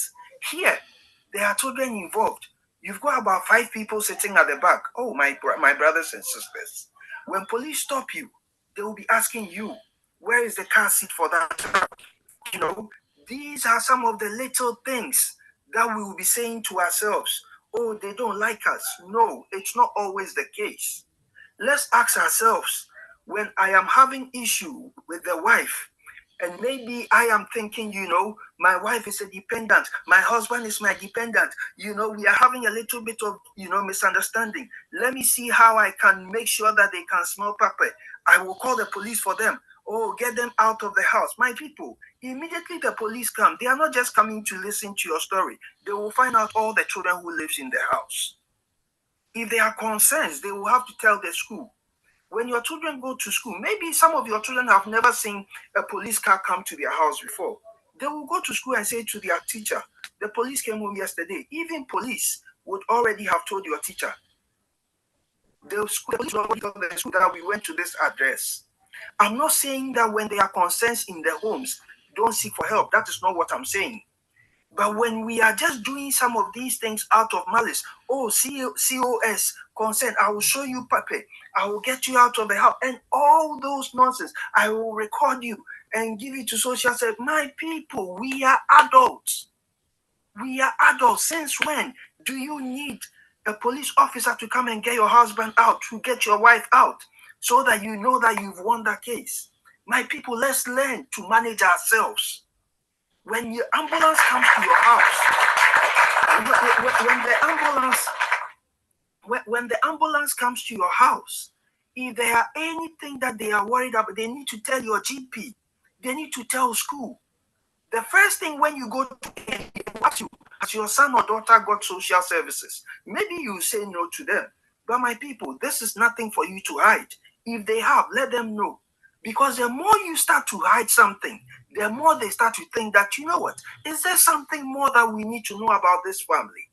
Let the children not go to school with them having a bit of smell on them, even when they go to church. Even when they go to church, some of us say, you know what, we want them to go to a church where, they have white friends. That's okay. But when they go to church and maybe their clothes are smelling, the children do not even look like they've had a shower. And all those things, all can easily passed around. You want your child to go to that sleepover. If anything happens, I'm not saying don't make your child go to that sleepover. But if anything happens at that sleepover, and maybe the police is called, or maybe the parent of that child does anything, and the police is called, they have to make sure that all the parents who brought their children to that space have to be contacted. The child's school has to be contacted. As I continue to say, sometimes it's not because social services don't like us, but it's because we don't understand the way the system works. Our children are under 10 years old. We leave them for the night shifts. It's not because we don't love our children, but we thought we were younger when our parents left us to go and do work or even go to the village and back. Nothing happened to us. Over here, you cannot, my brothers and sisters. So when we are going to that, it's 10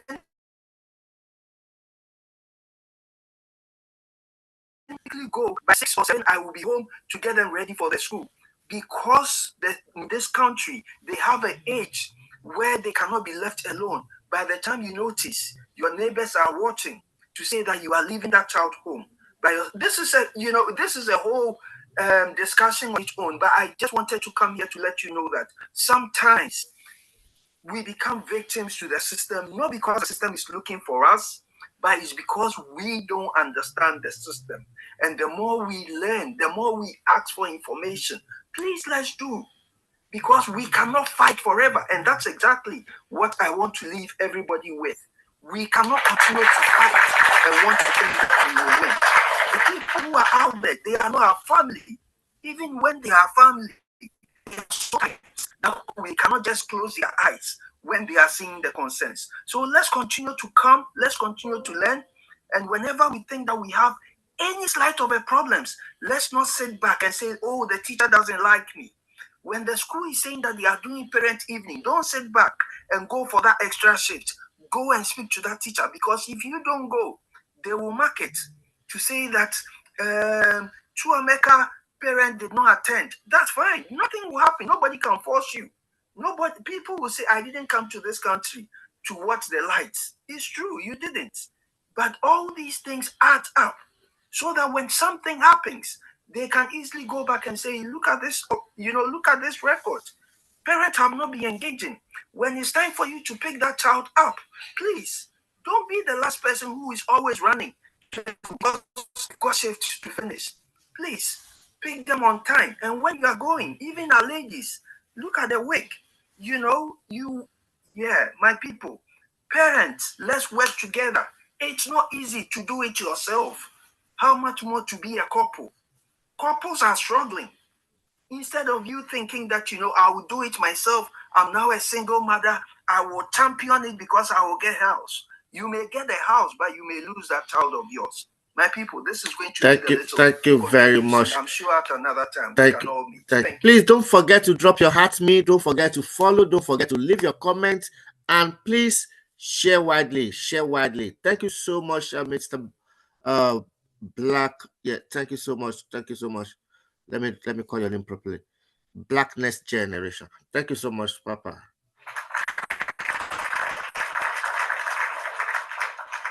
Please, we still have more to learn. We still have more to learn tonight. We still have 1 or 2 case studies to share. So let's go to Bournemouth. We are traveling, we have traveling. We've been to Stoke-On-Trent, we've been to Rochdale, and we are Bournemouth now. And that brother GP that shared, we forgot to ask his area. Did I ask his area? I forgot. Yeah. Let's go to Bournemouth now. You can unmute yourself. Unmute. Okay, thank you. Can you hear me now? Yes, we can hear you clearly. Okay, thank you, sir. Before you go further, I want to say congratulations to you. Thank you very much, sir. Yeah, we talk back. Yeah. Thank you, sir. In fact, I want to use this opportunity to thank God first, the beginning and the end, the Alpha and Omega, and I want to give thanks to the person who happens to be a friend's wife, who gave me the contact of Save the Woman, and I gave a call to Save the Woman. The children was removed, I think, in August 24, and on the 25th, when we are running up and down, the friend wife come and said, okay, that a friend gave it to her that we should get in touch with the Save the Woman. Let's hold on. Can we take this likes to 100K? We are just at 55K since how many hours ago? Those of you on YouTube share widely. Can we take this to 100K? Let's keep tapping. Is it possible? Put yes if it's possible. Put yes if you can take it to 100K. Put yes, because if you are a millionaire or you are a TikTok, you will have got to 3.8.5 million. Sure, you know, but yeah, you don't want to tap. God, deal. You don't want to tap, Abby. I know, my love, sweetie. You are typing. I know. Thank you for that. Let me blow trumpet for those that are tapping seriously. Let me blow trumpet for those tapping so far.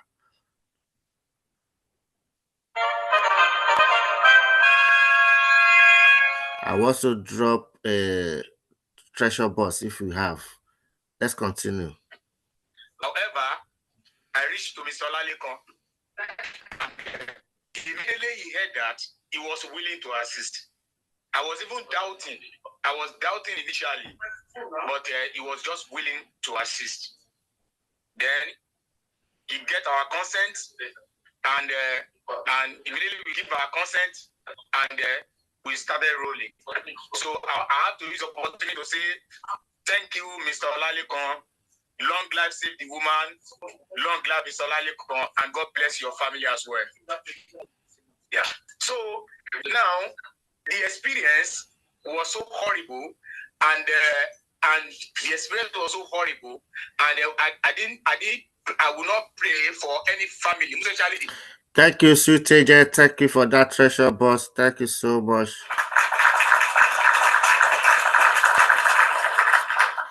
Don't worry, that treasure boss you drop now.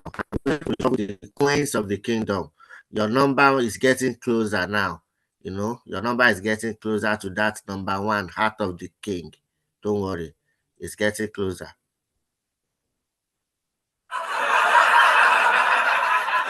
Family to experience what you have gone through in the last 4 months. Okay, and it was a terrible experience, and I want to say this: if you are thinking that all is well, all is not well, if you come to the United Kingdom and you are coming with your children, and unfortunately you are from Africa, already you are already at disadvantage. So what our advice is that you have to go through a lot of training, you have to get the right information, and you have to meet, you must make sure that you are a part of group, a community group, because when it happens, you really need people that will stand for you and by you. So when it happened, so immediately it happened, Save a Woman, get us a lawyer, and immediately after we get our consent, and we keep the ball rolling. They formulate lies against us. They formulate lies against the children. They formulate, in fact, just to make sure that they want to take children to care. They lies a lot. And it was very unfortunate that, sorry, excuse me, I have the malaria, so I'm coughing. 1 minute, please. That's fine.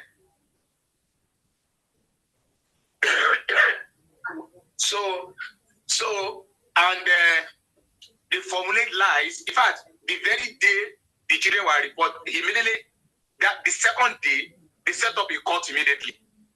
And during the court, the social worker brought his report. The first report, imagine the children was removed the previous day. The second day, he already applied to the court for order. My daughter was placed on adoption immediately. My wife was shedding tears. I was crying. It was a pathetic story. But thank God, we have our pastor, we have Mr. Lalikon, and everybody that stood by us. But fortunately for us, we had a very judge that understands what has happened and who understands African culture. And that is one of the most important things, that prayer is the key. God gave us a good judge that understands African culture, that he understands where we are coming from. So if you read the lies, the rights, in fact, that was when I knew that I would never trust any people. Let me say this. Because the notion we have is that the white people don't lie, don't worry about. If I show you document that I have access to, and what the report that I've been having that they put to the court against my family, you will know. Even though they died minutes when they want to remove when they want to allow the children, when they want to even release the children, they still lie to the court. But thank God, we have a very good lawyer, a sound lawyer that trash all their reports. So we go through this, even though they prevent us from seeing the children for almost about 2 weeks, even though when the judge said that we should have access to the children, but they prevented us. But finally, it got to a state that they could not have their way. So we started seeing the children. And when we started seeing the children, these children now started telling us what the horrible things they are passing through in the foster placement. The children suffer a lot. Number one, the judge said that the cultural needs of the children must be met. But let me tell you, my dear brothers and sisters, for the 4 months the children spent there, none of these needs was met.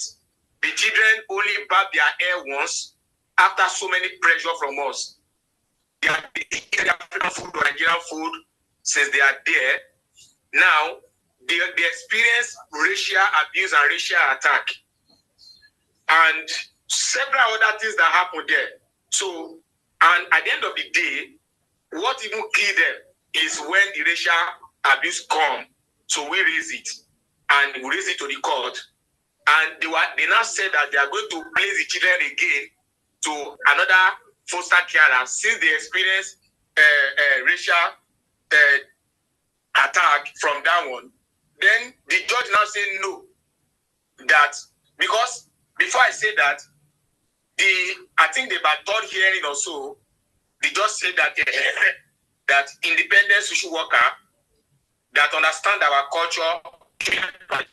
So they employed this social worker, and we gave the social worker full cooperation. She came into the family. She understands the family very, very well. She said that whether I'm drinking, I said I'm not drinking. I'm not smoking throughout my life. They check everything. They do background check here in UK, in Nigeria. Even though our area, it was later that we saw in police report that they've gone to our areas. They want to know the kind of people we are in our area. We read that from the police report. But well, we are peaceful people and we are loving family. They could not trace anything to us. They went to our job. They want to pull us down. They want to destroy our jobs. They want to say that, okay, these people they don't have financial capability to take care of the children. But lo and behold, we are able to prove that we have the capability, we have the mental capacity, we have the educational background, solid one. We have everything to take care of the children. And the independent social worker wrote a comprehensive report to the court. But when the judge saw the report, the judge said that we have to give, the judge thanked the family that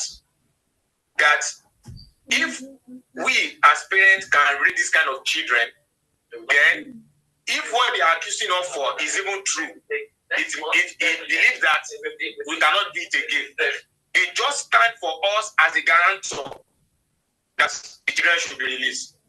Now, where I'm going is this. If you are African and you believe that it's not real, let me tell you, the new environment, it is real. If you are talking of racism, it's real. If you are talking of any form of abuse, it's real. And your children are your targets. You know, your children are your target. Now, the last report they presented to the court, they even lie against the children that this is what they see in the presence of police. But the lawyer were able to establish to the court that the police report in the presence of the judge and the presence of the lawyer, there was never area that was mentioned. So the judge threw their report out. Even though that minute, whatever, they applying to the court that the court should give them care order. But the court said no, that he cannot give care order based on this evidence because he was unable to prove to the court that what they are claiming happened. And let me tell you, if you with prayer, with organization like Save the Woman, with quality friends, I believe that we can get justice from whatever area that we find ourselves. But above all, we need to understand the system very well. If you understand the system, the reason I'm saying is that so that you will not form, because no parent will want to pass through. Let me tell you, I was eating and I was reducing in size.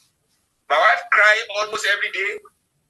Not only our nuclear family, all our families in Nigeria, they are all of them, my sisters, my wife's family, they are all in churches, mosques, praying because of our children. So let us get the right information when you are coming to the UK, receive good information, and at the same time, I want to say this. One of their plans is to break family. They want to break the husband and wife because when they break the family and the wife and the husband, it will be easier for them to achieve their aim, to put the children into care because they are really getting a lot of money from this care system. Now they try it. My first lawyer that I got called me. Somebody who was to be my lawyer called me that I should speak against my wife. He said I should go and speak against my wife in the presence of the judge so that they can release the children for me. I said no. I said I am learned that you are supposed to defend me. You are not supposed to be that you are the one that I appeal to me. You are supposed to defend me. So after that hearing, I wrote to the legal agency that I'm changing because I question her professionalism. That I even requested that my license should be withdrawn. So when she saw my bill, she was scared and she dropped that she cannot defend me again because I have doubt her professionalism. So I have to drop that lawyer who happens to be. I've got two lawyers, one a Jamaican, another one I think Nigeria. You understand? So a lot of conspiracy and a lot of misrepresentation, which Mr. Laliko have mentioned this from the beginning, that we should open our eye and our ear, that there will be a lot of corruption, and we saw that. We really saw that. Now, when we got to contact, they were able to complain that we are speaking our language. One of their aim is to destroy your culture. They want to destroy you, destroy your culture. They will be telling you that you don't have sense being an African. They tell us one-on-one. And because we understand and thank God for our education, we are able to tell them that come. But we are not fool, we are not animal, and we point it to them And he got them more annoyed because as they are bringing it with the help, advice from the people that are more knowledgeable from the Save the Woman and from our lawyers, we are able to push them back. When they bring anything that we are not interested, if they wrote against us, we seek for advice and we push them back.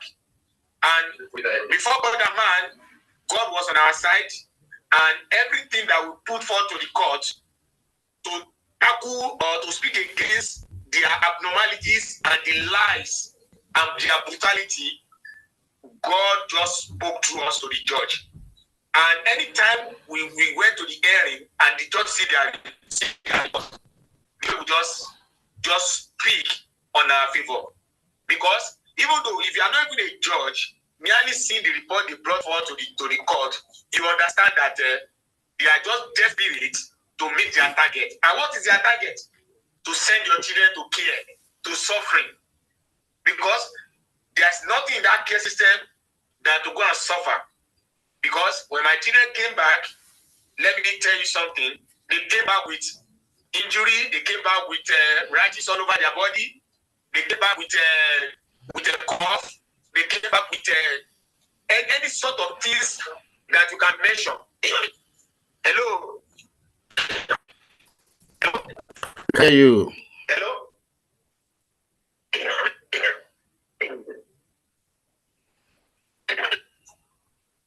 We can hear you. Do you want to take You want to take water and let's take a little break? Okay. Yeah, just we are live now. Okay. Yeah. While I'm taking some water, so my wife will continue from there. Yes. Before your wife continue, let's just listen to this in 2 minutes. Okay.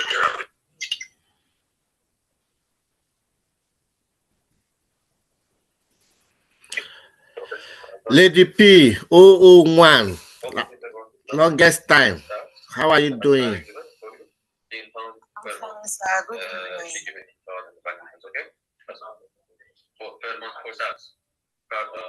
Okay. It's my business card. If you scan someone.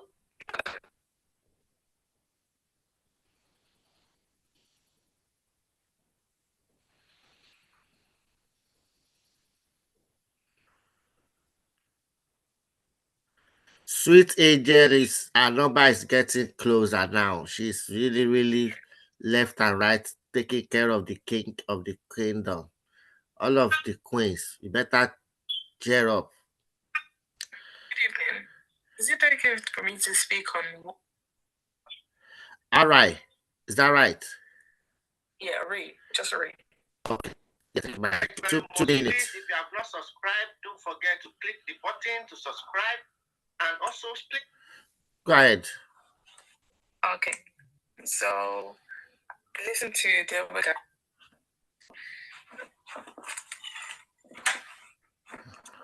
Let me move Daughter of Zion.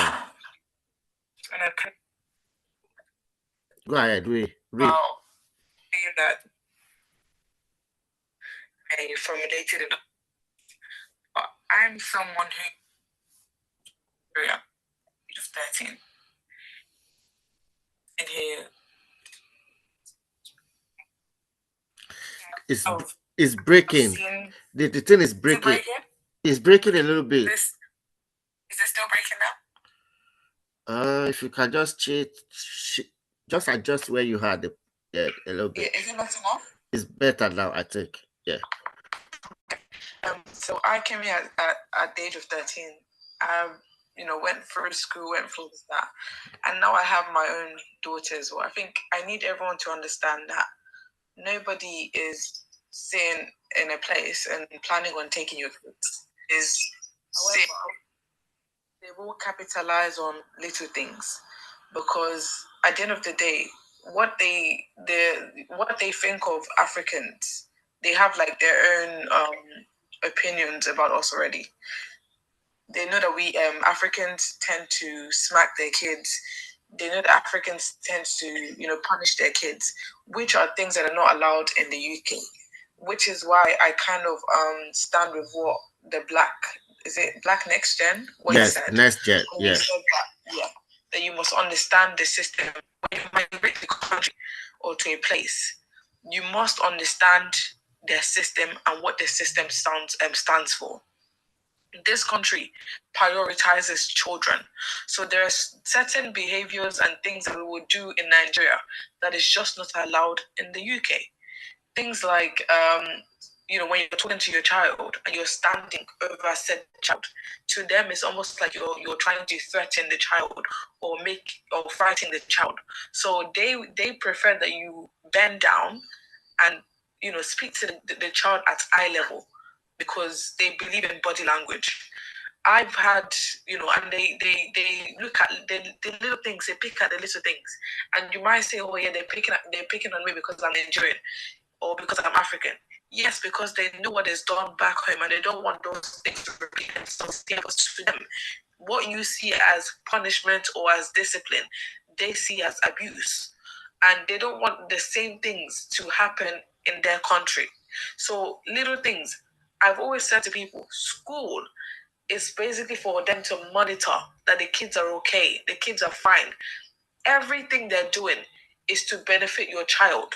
And yes, it might be something that's contrary to your own cultural ways or the things that you would usually do in Nigeria, which is why you must understand what the system is like and follow suit as it is. We don't smack. Look for a different way to discipline your child. Don't leave your kids at home. At the end of the day, all of these rules are to benefit your children. Because God forbid, you leave your child at home and you go to work, and by the time you get back, the house burnt down, something has happened to the child. Everything is all to protect the child because it's a child. And we seem to take this. I've been around a lot of Nigerian adults and aunties, and when something happens at school, it's they're being racist, or they're so quick to jump at the blaming somebody else. But what about yourself? What are you doing that's making somebody pick on you? And yes, there are certain people that would pick on you for no reason. I've been in that situation where people think, because I'm young and I have a child, they automatically think she must be incapable or something, and that's not the case. But by the time they get to see you as a person and the way you are and the way it's like a black person in general, you have to work twice as hard as your counterparts because of race. That's what it is. So when it comes to African parents, you have to work 10 times as hard as the other parents so that they understand that you're capable. You care for your child, you love your kids, and you will not bring them harm in any way. And a lot of us, we tend to instill fear in our children. We need to stop doing that, because then now your child goes to school and is telling the teacher, if I do this, my mom is going to pie me, or my dad is going to pie me, or they're going to do this to me. I had people in my class when I was in secondary school who would say these kind of things. But I think as time went on, teachers came to understand that sometimes children just say that because they just say it. So it's for you as as a parent, and Nigerians or Africans in general, we don't communicate with our kids. You migrate with your children into the country, but you know how they are when it comes to kids, and you don't tell said child. When you're in school, you don't talk about certain things. When I first moved to my auntie, she sat us down and said, "Listen, there are certain things you don't say at all. There are certain things. Nobody should be asking you about your personal life. When your child is given information, when they understand where they're at, they will not go and say things that will bring you problems, because they know you've conversated, you've communicated with them. But when you don't communicate with these children, you just bring them into a country. Now they're in school and they're saying things that in school seems a bit odd, and now they think that your child is in trouble, or needs protecting, or needs safeguarding. So now they bring the police to your house and you blame them, but you've not communicated with said child. So let's all of us make it a priority. You don't say certain things. If anyone asks you a question about your family, about your parents, tell them to speak to your parents directly. It has nothing to do with you. That's what I have to say. Thank you.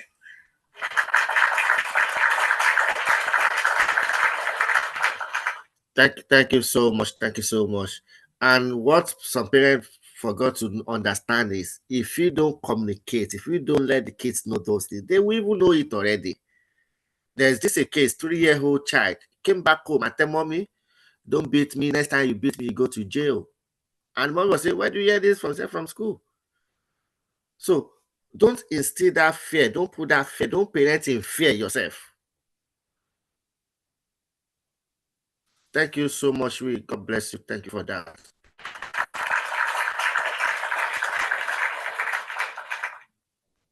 We need to learn and learn, and we need to have that communication, you know. We need to have that effective communication. Let the children know those things, you know. Don't hide things from them. Have that conversation. And if you did wrong, if you wrong them, don't be too shy to say sorry. If you say that sorry is better, rather than then now saying as if, oh, mommy don't even see as if something wrong. To subscribe, can I? And also, go ahead. Read, take a mic. Yeah, I just wanted to share like my own experience. You said something, and that just reminded me of something. You said when you do something wrong, like say you're wrong, even outside of your children, when it comes to the system as well, if something happens, access, sometimes we feel like let's cover it up, let's lie. Sometimes it's better. I remember last year around July, my myself at the time was like what, maybe 3 years old, or no, actually 2 years old, and obviously I did everything that I should do. I called an ambulance, and the fact that she cut herself was not due to negligence. It was from me trying to protect her. Everything dropped. She picked something and she ran. Do you understand? And literally from the hospital, I had spoken to like 4 or 5 doctors asking me the same question, because they're trying to make sure that my story is the truth, and I'm not lying. I'm not trying to hide anything. Every single person I spoke to asked me the same question. And bear in mind, whilst I was at the house as well, I spoke to the ambulance. I spoke to at least 5 different ambulance. What's it called? I don't know what they're called. Ambulance exactly, exactly. I spoke to 5 different people asking me the same question that I just told them over and over again. But I didn't get frustrated, because I felt like at the end of the day, it's the truth. And I did do my best to protect the child, but children are going to be children. I said the same thing. When I got to the hospital, at least 5 doctors spoke to me, the same situation. When I got home in the morning the next day, I'm still speaking to health visitor, but it didn't escalate to the point of social worker, because my story aligned, and it was clear that I wasn't negligent. So when something happens, sometimes instead of trying to cover it up or trying to tell a lie, it's better to just be plain and be truthful, because at the end of the day, everyone understands that children are going to be children. But when you start trying to hide something and tell lies, that's when the story becomes it becomes weird. It starts to change. Then you say one thing and then something else happens. Did you get what I mean? So now they're thinking, okay, if your story is not adding up, you must be lying. It must not have been an accident. Do you understand? I still have my daughter today. I still have her. And I don't work out or anything. Because when you know how to deal with the system and you're doing them things when you should do them, you will not falter. You will not fall into any trouble, because you know what you're doing. Do you understand? The same thing, someone that I know here as well, a friend of mine, she got into a situation which the school actually did call social worker, which is the same thing with what everyone has been saying. The child said something at school that her mom might have been on TikTok. Maybe that's why she didn't show up. And then she spoke about her grandma beating her. Stuff like that, was said. But the lady knew the system and she knew how to deal with the situation, and she did. And she put them in their place where they should be. And this is why we must educate ourselves again. Educate yourselves, communicate with your kids, and educate your kids. Give them the information they need. They don't know. Even a child as little as 2, 1, that is how it starts. They need to know that there are certain things that should not be said. If it didn't happen, don't say it. Don't say it as a joke. Don't say it because you heard it somewhere else. Because the more you tell them, you think they're young, but the more you tell them, they start. when something happens, we don't joke. We don't joke with things. We don't go to speak. Buy me, even though we know she's not going. In your mind, it's a joke. To somebody else here, it's not. Because at the end of the day, let's be followed. If your child comes home to you and says, if I do this at school, my teacher is going to fire me, would that not raise alarm bells in your head? It will. And that's the same thing for the school. So let's not see them as they're against us and just educate our kids and just so that we can prevent the whole thing altogether. Thank you. Thank you very much. Thank you very much. Thank you very much. Thank you very much. I think somebody wants to interfere that instead of bomb out. Yes. You need to come over here now. If you're migrating, if you're coming to United Kingdom, please come around. Especially if you're an African woman with you are pregnant, you need to be here today. Or you are coming, you are planning to have kids in the United Kingdom, or you already have children in the United Kingdom, you need to be here now. Invite you. Please don't just invite your friends. This is not the case of I'm inviting only my friend. No. Even you will never pray for your enemy to see the other side we are talking about. So please come around. Come over. If you subscribe, please subscribe now and also press the notification button. Press the notification button. Thank you very much. Let's welcome our people. Oh, yes. Save the Woman team member. You want to welcome our viewers, want to appreciate our viewers, let's remind them we are here for them. Ade, just a word of welcoming. Later, Mahmoud. Hello. Please share with your loved ones to avoid those things not to happen. And if you have not registered for our parenting course, please don't delay. Go ahead, Darby Papa. Good evening, everyone. Thank you for taking that time to listen to us. It's not a novel, neither is it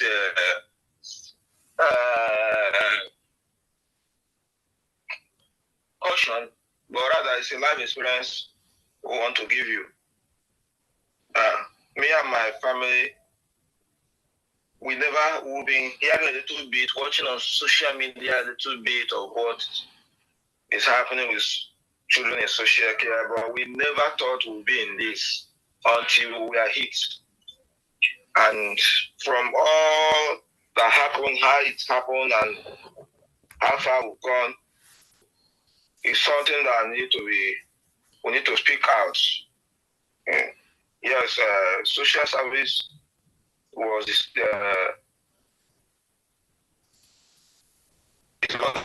done to protect children and families. But those who are trusted with this law are using it to the best of their own knowledge and benefit. From what we experienced, that's my summary. It started like this. My wife went to pick our children from school. She was there by 3 p.m. because the school opens the gate by 3:20. Normally, the school is not far from our house. She was there at 3 p.m. She waited, the school gate opened and all that. The children were not forthcoming. She inquired, they told her that the children are having discussion. So she realized there was nothing wrong. She didn't suspect anything. She was innocent. So up to an hour plus, she inquired again. They said we are still having discussion. Then she became suspicious and called me because I was away. From there, before we know it, they said that one of the children made an allegation, made a disclosure. They say it's a disclosure.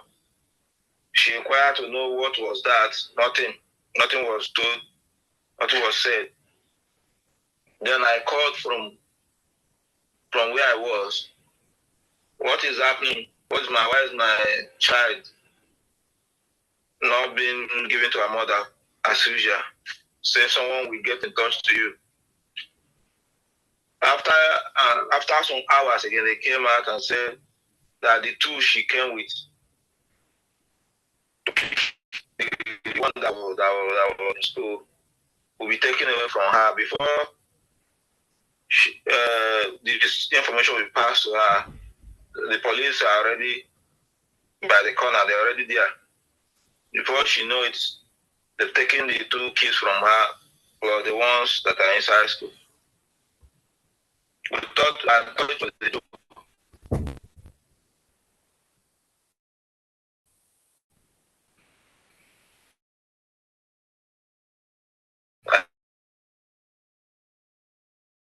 I thought it was a joke. But everybody I know I can call. Nobody could give me any good. I went to the school to find out. The school said they will contact us. The treatment from that night and up in contact with Save the Woman was so barbaric that if I had spiritual power and leave this country that day. Imagine when you're killing that away from you, you don't know where they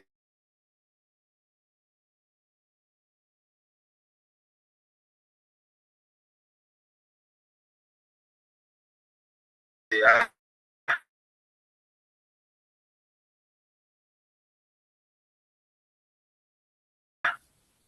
Side of 1 year, 2 months, yeah,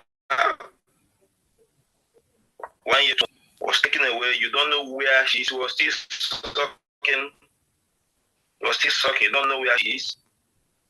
Why should they were your kids were taken away from you? Nothing was said. Just your kids made it.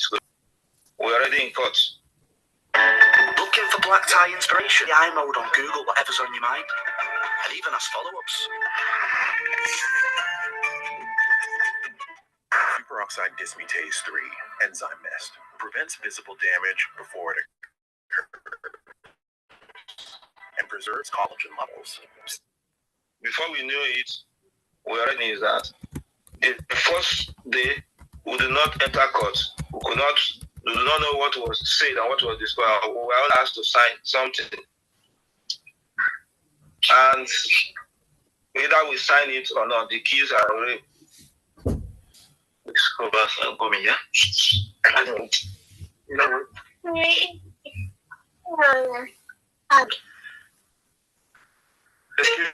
you very much. Yes, we will come back on you again. So, that is one of the Derby cases you are hearing now. Do we have Madam 1, Derby? Are you available, or we should move to Madam 2? Or if Derby Papa is available again, please let us know. He will continue now because they are not waiting. Oh, no. Okay.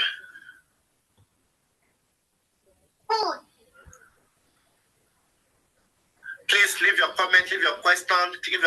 Let's share this thing. Let's share it. Please don't forget to subscribe. And one of the ways you can support us as well is by joining our membership team. You've got grade B, grade A, grade C. Feel free to join anyone there that have different offer. Go ahead, Derby Papa. Okay. So we have to sign. Before initially, when we contacted the solicitor, they told us not to sign anything that with what we have said, no case keep actually and all that, blah, blah, blah. On the court day, on the court premises, these same solicitors asked us not to sign, that the judge is interested, everybody is interested. Then When I asked them, what was it that said that everybody is interested, that the parents are not even aware? So they asked us that after the hearing that they will let us know. It was there and then we signed, and they said the next sitting, they fixed it for the next sitting. Then that was when we will now hear all the stories. You will see that all the stories, to the best of my knowledge, and I put it to them that they are templates. They were never my daughters or my children vocabulary. That they were all templates. I now ask them a question. If all these things that they say is true, as a professional and an adult, have you physically examined this child to know that all these things could be or even true? All they could say is that that is what the child said. What baffles me again is that the solicitors that were supposed to stand and defend us, we are now encouraging us to cooperate and say things. Oh God, it's not a good journey that anybody should go through. It's not a good journey. You can imagine a solicitor telling you to write a different statement from your wife. A solicitor. Yes, you should make sure that your statement is not the same with your wife. What is his or her intention?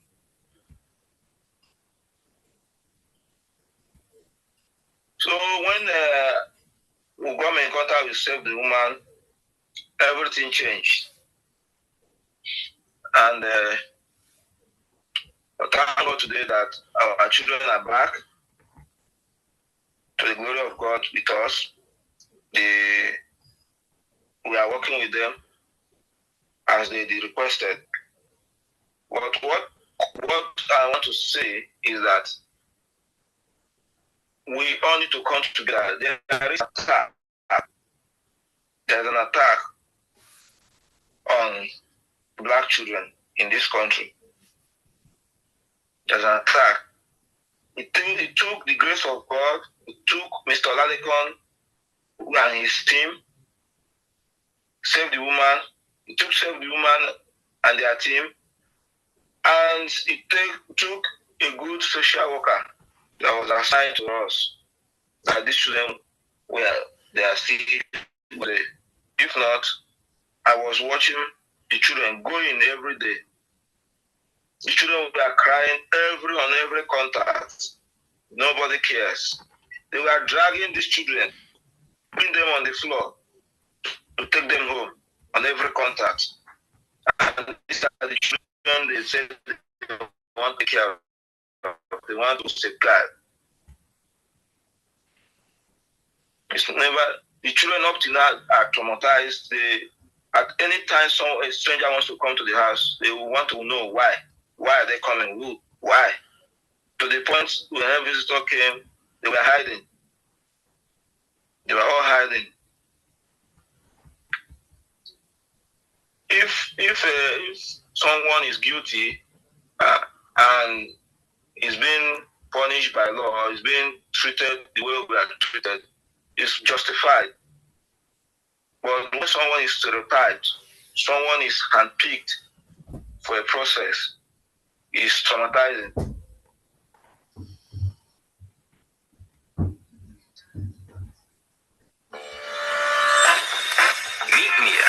Let's keep tapping. Let's keep tapping. Let's keep sharing.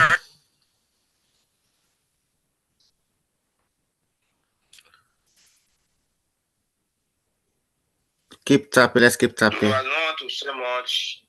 In case anyone have any question, then I can be specific. Just because it's a sensitive case, and I don't want to go into what I'm not to say. To very much. That is good to hear from you that the children are back to you now. That is great to hear. Please, if you are coming to England, please, you need to know the law of the land. You need to know the law of the land, and you need to be aware of the system. How does the system works, and what you need to be aware of in terms of child protection and safeguarding. They will always come to you that is in the best interest of a child. But whenever they remove those children, would they care for them? Would they even hear their voice any longer? The children will realize the reality when they got into care. There's a black child that said, being in care is bad, but being black and in care is twice as bad. So that is how it could look like. So before we bring that Madam 2 or Madam 1, I want us to bring in West Northamptonshire Council. Is a case that is causing distress to family, and we all need your support. We want you to share this video widely. A young man is here calling for help from everybody.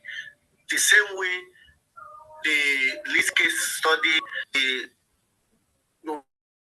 of social workers supported their community. FGM will not be cut. That FGM is not just want to hear. Go ahead. Did you hear this horrible story again? Pregnant yes. That is what I wanted to say, that you would think your own is worse until you hear somebody else's situation and you know that God was just the one that delivered you from yours. You know, I had my baby in England, and when I had my baby, the health visitor came, and she jokingly just asked me, what's your take on children, this VDM, or what do they call it? FGM. FGM, female genital mutilation. Yes. They know that this is not an idea any longer. They banned this thing. But I has seen this as a yardstick. It is genocide. Oh my God. Children is they will put these children, any children below 5, if they remove them from you and you don't get them back, they are putting them on adoption. They are putting them on adoption and they are getting extradition. The number of toys they saw, what was it? Everything.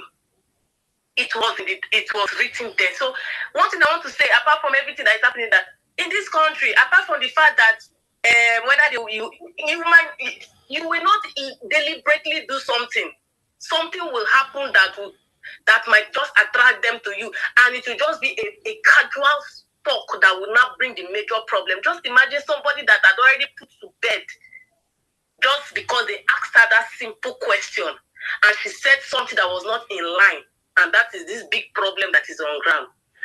When I heard this story now, my head just turned. I said, so that day if I had said something otherwise, maybe another issue would come. So back to our own case. Everything that happened was like team trick.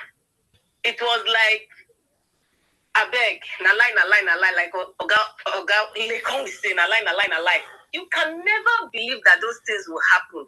You can never, in your wildest imagination, that what people will be saying things that all what they are saying, they know that this thing cannot be, but they'll be telling you and proving to you that this is the reason why you are going through what you are going through.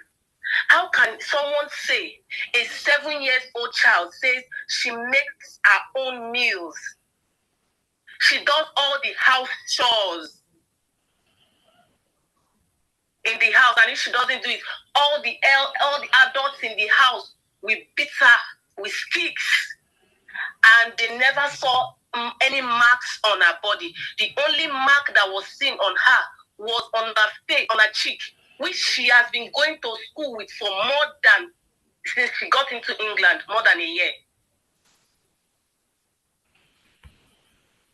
So when I went to pick my daughter from school that day, and they said, "Oh, my daughter said this," I said, I was too confident. You know that kind of confidence when you did not do anything. I said, "No, my daughter does not have any mark on her body. No, my daughter does not have any mark." I said, "Snap the mark. Let me see." They said, "I can't see my daughter." I said, "Snap, let me see the mark. They said they cannot take a picture of it. I said, oh, I said, my daughter does not have any mark on her. It was later, they now said, in court, they now showed me the mark they were talking about. I said, blood of Jesus. Can this mark even be from beat? But what I'm saying at this point is your story. The story for the God. It is none of their business. The first time, when you enter the thing, you will see that you when you do like this. I was doing as if I'm dying. When we met Ogaleka, he said, "Don't even give them that impression, because the next thing they will tell you that you're not mentally stable to take care of the children." That was how information is power. Information is key. So many things from this man's story. If he had information, he would not. There are some statements he wouldn't have made. That's what I believe. Like over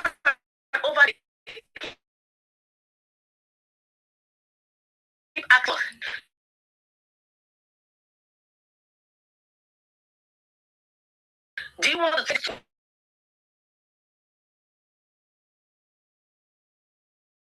would you leave the country after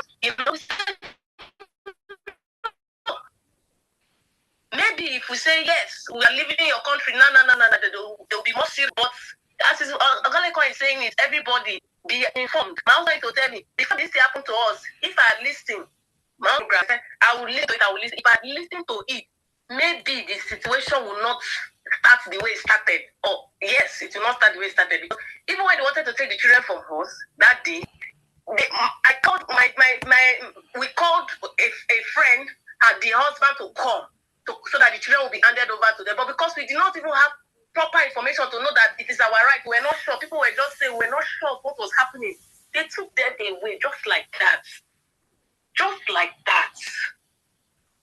And we did not see them again.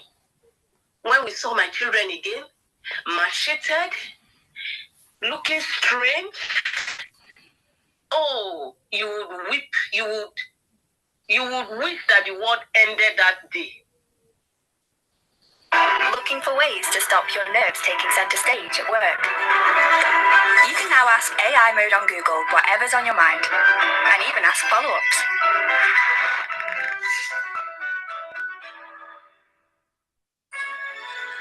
This is not just food. This is M&S Christmas food.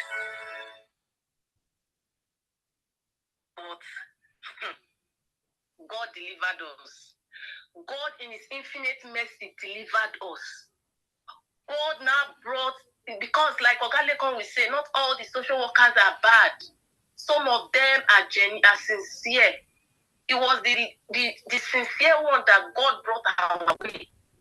That even saw what we did not see and helped us. And did what was needful. And that was how God brought us out. We cannot say everything, but the long and short of this story is be informed. Just be informed. Because how it will come, you cannot tell yourself that, I'll tell my children, don't go to school and say anything. Don't go to children's school and say anything. You will not even know how it will start. You will not even know. That is just the worst part of it. Like Ogalekon would say, the crime you committed that you came here with a child. That is the crime that you commit. It's to come. You know, children's mouth, they don't say anything like that at all. It might be that they will say, why is this child not talking? And this is why you want to be involved in your family. So, I don't even know what to say, but so God be the glory in the end. Thank God for save the woman. Even I was worrying Ogaleka, saying, Ogaleka, are you sure my children will come back? Are you sure? Even my daughter will say one day that she will run out or she will come to the school gate when school come and I will run away. Say, don't run, no. Don't run, no. Everything she will be complaining. They are maltreating her. You know the worst part of you will think that when your children are in the hands of the government, they will be well cared for, they will be taken care of. But that is where maltreatment starts and ends. But then nobody will even be. Just to add to that, Thank you for that advice to your child. I will share one because she knew road to their house. Do you know that they went to pick that child and drove her 200 miles away from her house? So it's like taking a child from here, England, probably let's take them to Scotland. Now, that week, they took that child there. The child ran away again, and they sexually abused that child. Raped seriously under the care of the local authority. And the article you will see when they are moving these children because they don't listen to them, they will handcuff them. It's only criminal you can handcuff. But just imagine when they handcuff a child. The same way they did in this case, where they put those children back of the police van like a criminal. What else can be emotionally abused, psychologically traumatized to that level? What else? What else? And also, there's a recent case, a woman said she needs help. Somebody said she should come to save the woman. And she said, oh, she has been to save the woman in the past, but save the woman asked her to complete a form. Because of that, she doesn't want, because they will use that form to collect funding. Madam, the form we ask people to complete, it's not consent form. It's not for you to tell us what happened and for us to arrange a meeting to see how. In fact, if we are using to get funding and we are not collecting anything from you, does that take anything away from you? And besides, which government is ready to give Save Juma money? We managed to get some funding during COVID. That was a special funding. And we did not even use that money for anything than to do parenting course, and we make people not to pay for it free of charge. As soon as we did that, we did not see any funding again because we give people knowledge, power, free. So, if we ask you to do something, you are not clear about that, please feel free to come and ask questions rather than carry rumors everywhere. For people to subscribe alone is a big problem to them. For people to join the YouTube channel to membership that can grow our community is a challenge to them. If you could remember, madam, about changing of lawyers, when the case happens, they will be easy. If it's a child protection matter, family case, they want to give you, if it's about claim proceeding. The reason why they did not give that man a legal aid is because it's not a care proceeding. They are seeking a special order, which is female genital mutilation order, restriction order, whatever they call it. But if it's a family matter that's care proceeding, there's no test for that. They will give you legal aid. But legal aid they will give you, if care is not taken, they will signpost you to wrong hand. And when you got there, you realize something else. We don't encourage people to change lawyer, but we only advise you to look inward before you go proceed with any lawyer. Not every lawyer will be at your own interest. When you change your lawyer, what happened the following day when you go to contact farmer? Yes, like what you have said. I don't know. I don't want to say it's a deliberate act, but what I want to say on that note is, if the lawyer that is coming to speak to you doesn't believe in what you believe, of course it is what the person believes that he will, even though he's standing for you, he will be saying things that he believes. Most of the lawyers, they are government sponsored. Apart from God, they are British people. They are, so they already have this belief that African parents are doing this. So when it happened to us, when I was telling them that this thing, see, look at my daughter, they will be asking you, so are you sure? So why, they don't believe you. I will look at the woman, my own solicitor, I will tell her, my barrister, I will ask her. I said, are you sure you even, because it shows on her face that she doesn't even believe what I am telling her. And you will not. Hello, let's keep tapping. Let's take this like to 100K. We are getting closer to that now. Let's take it to 100K. Let's blow trumpet for those that are liking, tapping. Please, let's keep tapping. Let's keep tapping. We can do it. We can get it to 100K. Let's take the likes to 100K. That's the only thing you can give to us. So give likes, share, keep tapping, keep tapping, keep tapping, keep tapping, keep tapping. Let's keep tapping, let's keep tapping.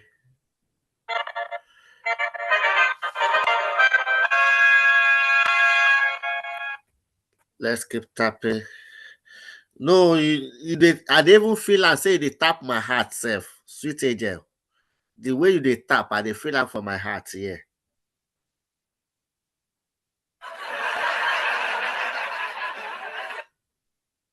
The way you they tap, now my heart they tap, I they feel am for yeah. I've told the Lady P already. We are reshoving the kingdom. Your number is getting closer. No problem, AB285. Thank you for listening. Please keep sharing, keep sharing. And you will not even be, because you already see that she doesn't believe what you are saying, you can't even trust her to give her information. So the best thing for me is to even look for someone of your background that understands you and will explain to this judge what and where you are coming from, your own part of the story. Because these British people, what you are saying is just passing one ear and going to the other. What they already decided is what they've decided. You are saying to them, they just say this. They just feel, because that was how I felt. I was asking to myself, are you sure you understand what I am saying? The big paint event is now on. Let's keep tapping, let's keep tapping, let's keep tapping. 5-litre coloured emulsion was 23. Let's keep sharing. That's how I felt. I was asking to myself, are you sure you understand what I am saying? Because when I tell her something, she will remind me and tell me something else. I said, no. She will be telling I said, are you sure you understand what I am saying? I knew that no, this one. But immediately we met with Save the Woman. They gave us new solicitors and barristers. Immediately, even your own confidence level will rise, because you now know that this person is in your interest, first of all. Because if you tell this person, say, Mama, I'm not really beat my bikini, you know, she would understand that what you are saying is now true. You are being serious with her. That was where everything changed. First of all, I now felt that, something will come out of this in the first place. That was from there. Because these new solicitors, they already even know how this will start, how it will go, and they will be guiding you. You know, even Oganekon will be guiding you, will be telling you, don't cry, don't do this one, no, don't do that one, no. And that is how your God will just save you out of it. Because, see, it is too much for it is too much for human beings that God created to handle this thing. Human being cannot. It is grace from God, special grace. It's not just ordinary grace that you can go through this thing and come out. I lost so much weight. I became a shadow of myself.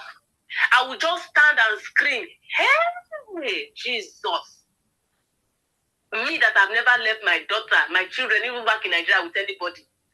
I've never left my 1-year-old with anybody. I have refused to do some jobs because I don't want to leave my children. All of a sudden, they took my daughter from me just like that. She was crying. They carried her like that. No remorse, no feeling, nothing. It is. I don't know the word to use. Thank you. If you have not sharing this thing, you don't know, you might help your friend, you might help your enemy. Please share this. Those of you in Nigeria, watching from Nigeria, watching from US, watching from Canada, Sweden, please share this widely.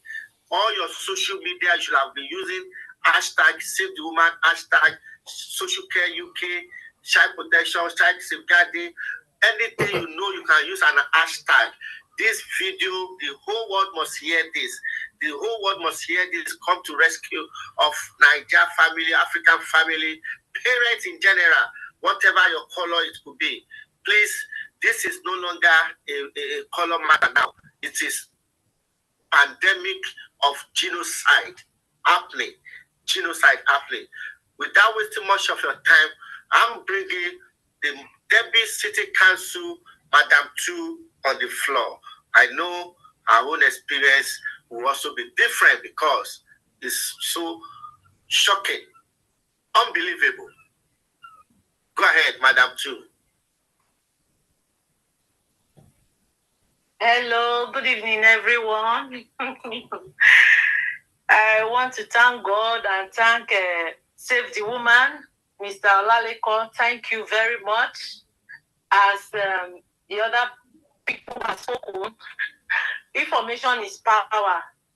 When you don't have information, you are lost. When it happened, information helped to put us together. Information helped to dry our tears a little. On that fateful day that the children were taken away from me, I felt like the world was cracking. It's not something. Madam, yes, sir. Before you go further, I'm watching our YouTube now. I'm not seeing comments. I'm not seeing questions. Is it people are not engaging? This is a story you need to share widely. I can see a lot of TikToker, YouTuber, they have 15 million reach viewers in seconds. What are you doing? Share this widely.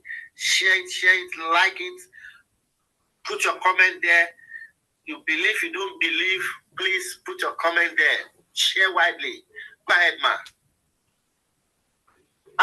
Mr. Laleka said you believe, you don't believe. You have to believe, because until it happens to you, I don't pray it happens to even our enemies. Because there will be a lot of things going in your mind. Before I go on, I just want to encourage that man that things are going on with him now. Please put yourself together so that they don't use what you're going through against you. Because they might say you are not mentally fit, you are not physically fit to take care of your children. They might want to use it against you. These people, they are cruel. They are inhuman. They don't feel what you feel. That was what happened in my own case. I will go for contact session with my children. I will see them taking my children in a van. They will take them away. I will just ask myself, God, what am I doing in this land without these children? But when we met Olaleko, the whole story changed. When we changed lawyers, Mr. Olaleko said something. When we changed lawyers, when I went for contact, it was the same barrister that stood for me that came for contact session. And she introduced herself that she's so person. I remember her. She's the barrister and she's the social worker. I was shocked. I said, hey, so this same person is a barrister and this same person is a social worker. Imagine the combination. What do I have left? That means it's finished. I have nothing to say. It's someone that I can rely on, I can confide in. I would have told her everything, open up. Then she will use it against me. But I thank God that the whole situation, God turned it around, using the Save the Woman to help us, give us knowledge. There were some things that we should have reacted to when we are in contact, meeting the children, meeting the social workers. But not when we are feeling it inside of me, I was feeling it to beg. Because I had information, I didn't react. Because I had information, I didn't say some certain things. Like, there were times that they fixed meetings. Before I would go for the meeting, I would get to Mr. Lalekon. I would tell him, sir, we're going for meeting. Oh, I don't know what to say. Oh, I don't know what to write. Oh, he will now ask me, what do you have in mind? After bringing what I have in mind, and he brings it, so I will now say that it's a different view. If I had gone with what was in me, I would flop up the whole thing. But because I presented what he advised me, because it's an advice. It's left for you to take it or you leave it. But if you take it, if you follow it up, you will end up successfully. So there are some things people take for granted. This now, everyone, we are talking, everyone is preaching, come and hear, come and hear, come and know. Until it happens to you, you will not know. I pray it does not happen to anyone.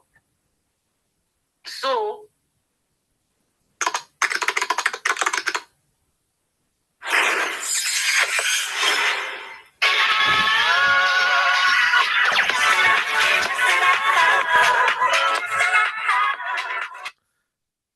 come and know. Until it happens to you, you will not know. I pray it does not happen to anyone. So, it was not a good experience. It was not a good one. It was not a good one. These people, their intentions is to take black children. They don't have good intentions for black children. Once they see children are bright in class, they look for one thing or the other. Once they say this one is sharp, they start targeting. My child, we went for a concert one day. My daughter told me, in presence of the social worker, she said, Mom, so person told me in my school that she would like to foster me. That where I am, if they are not taking good care of me, she would like to take good care of me. And I told the social worker, can you see what my daughter is saying? Is this right? So, it's just God, my brother. I don't have much to say. That be Papa 1 and Papa Mama 2, Mama 1 has said everything.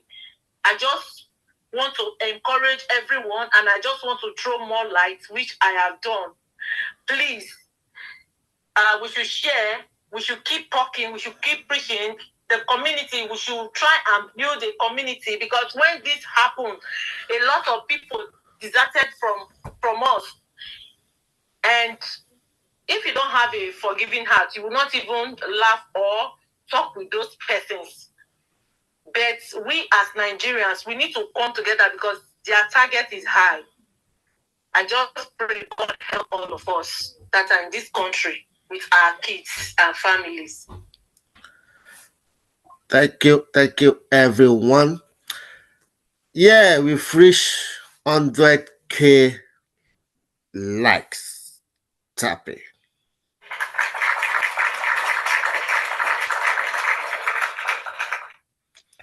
I think it's a good number. It's a good number. So tomorrow is Thursday. We might come back on Friday or Saturday. I know it's been a while. It's been a while. Sweet Angel. Should I hear your voice or should I hear Lady P 001 voice first? Lady P, are you still there? Lady P, are you still there? So let's leave those on YouTube. YouTube, but thank you very much, those of you on YouTube. If you still want to continue with this, please, you can come on TikTok. We are uploading the YouTube now. We are uploading the YouTube site now. So those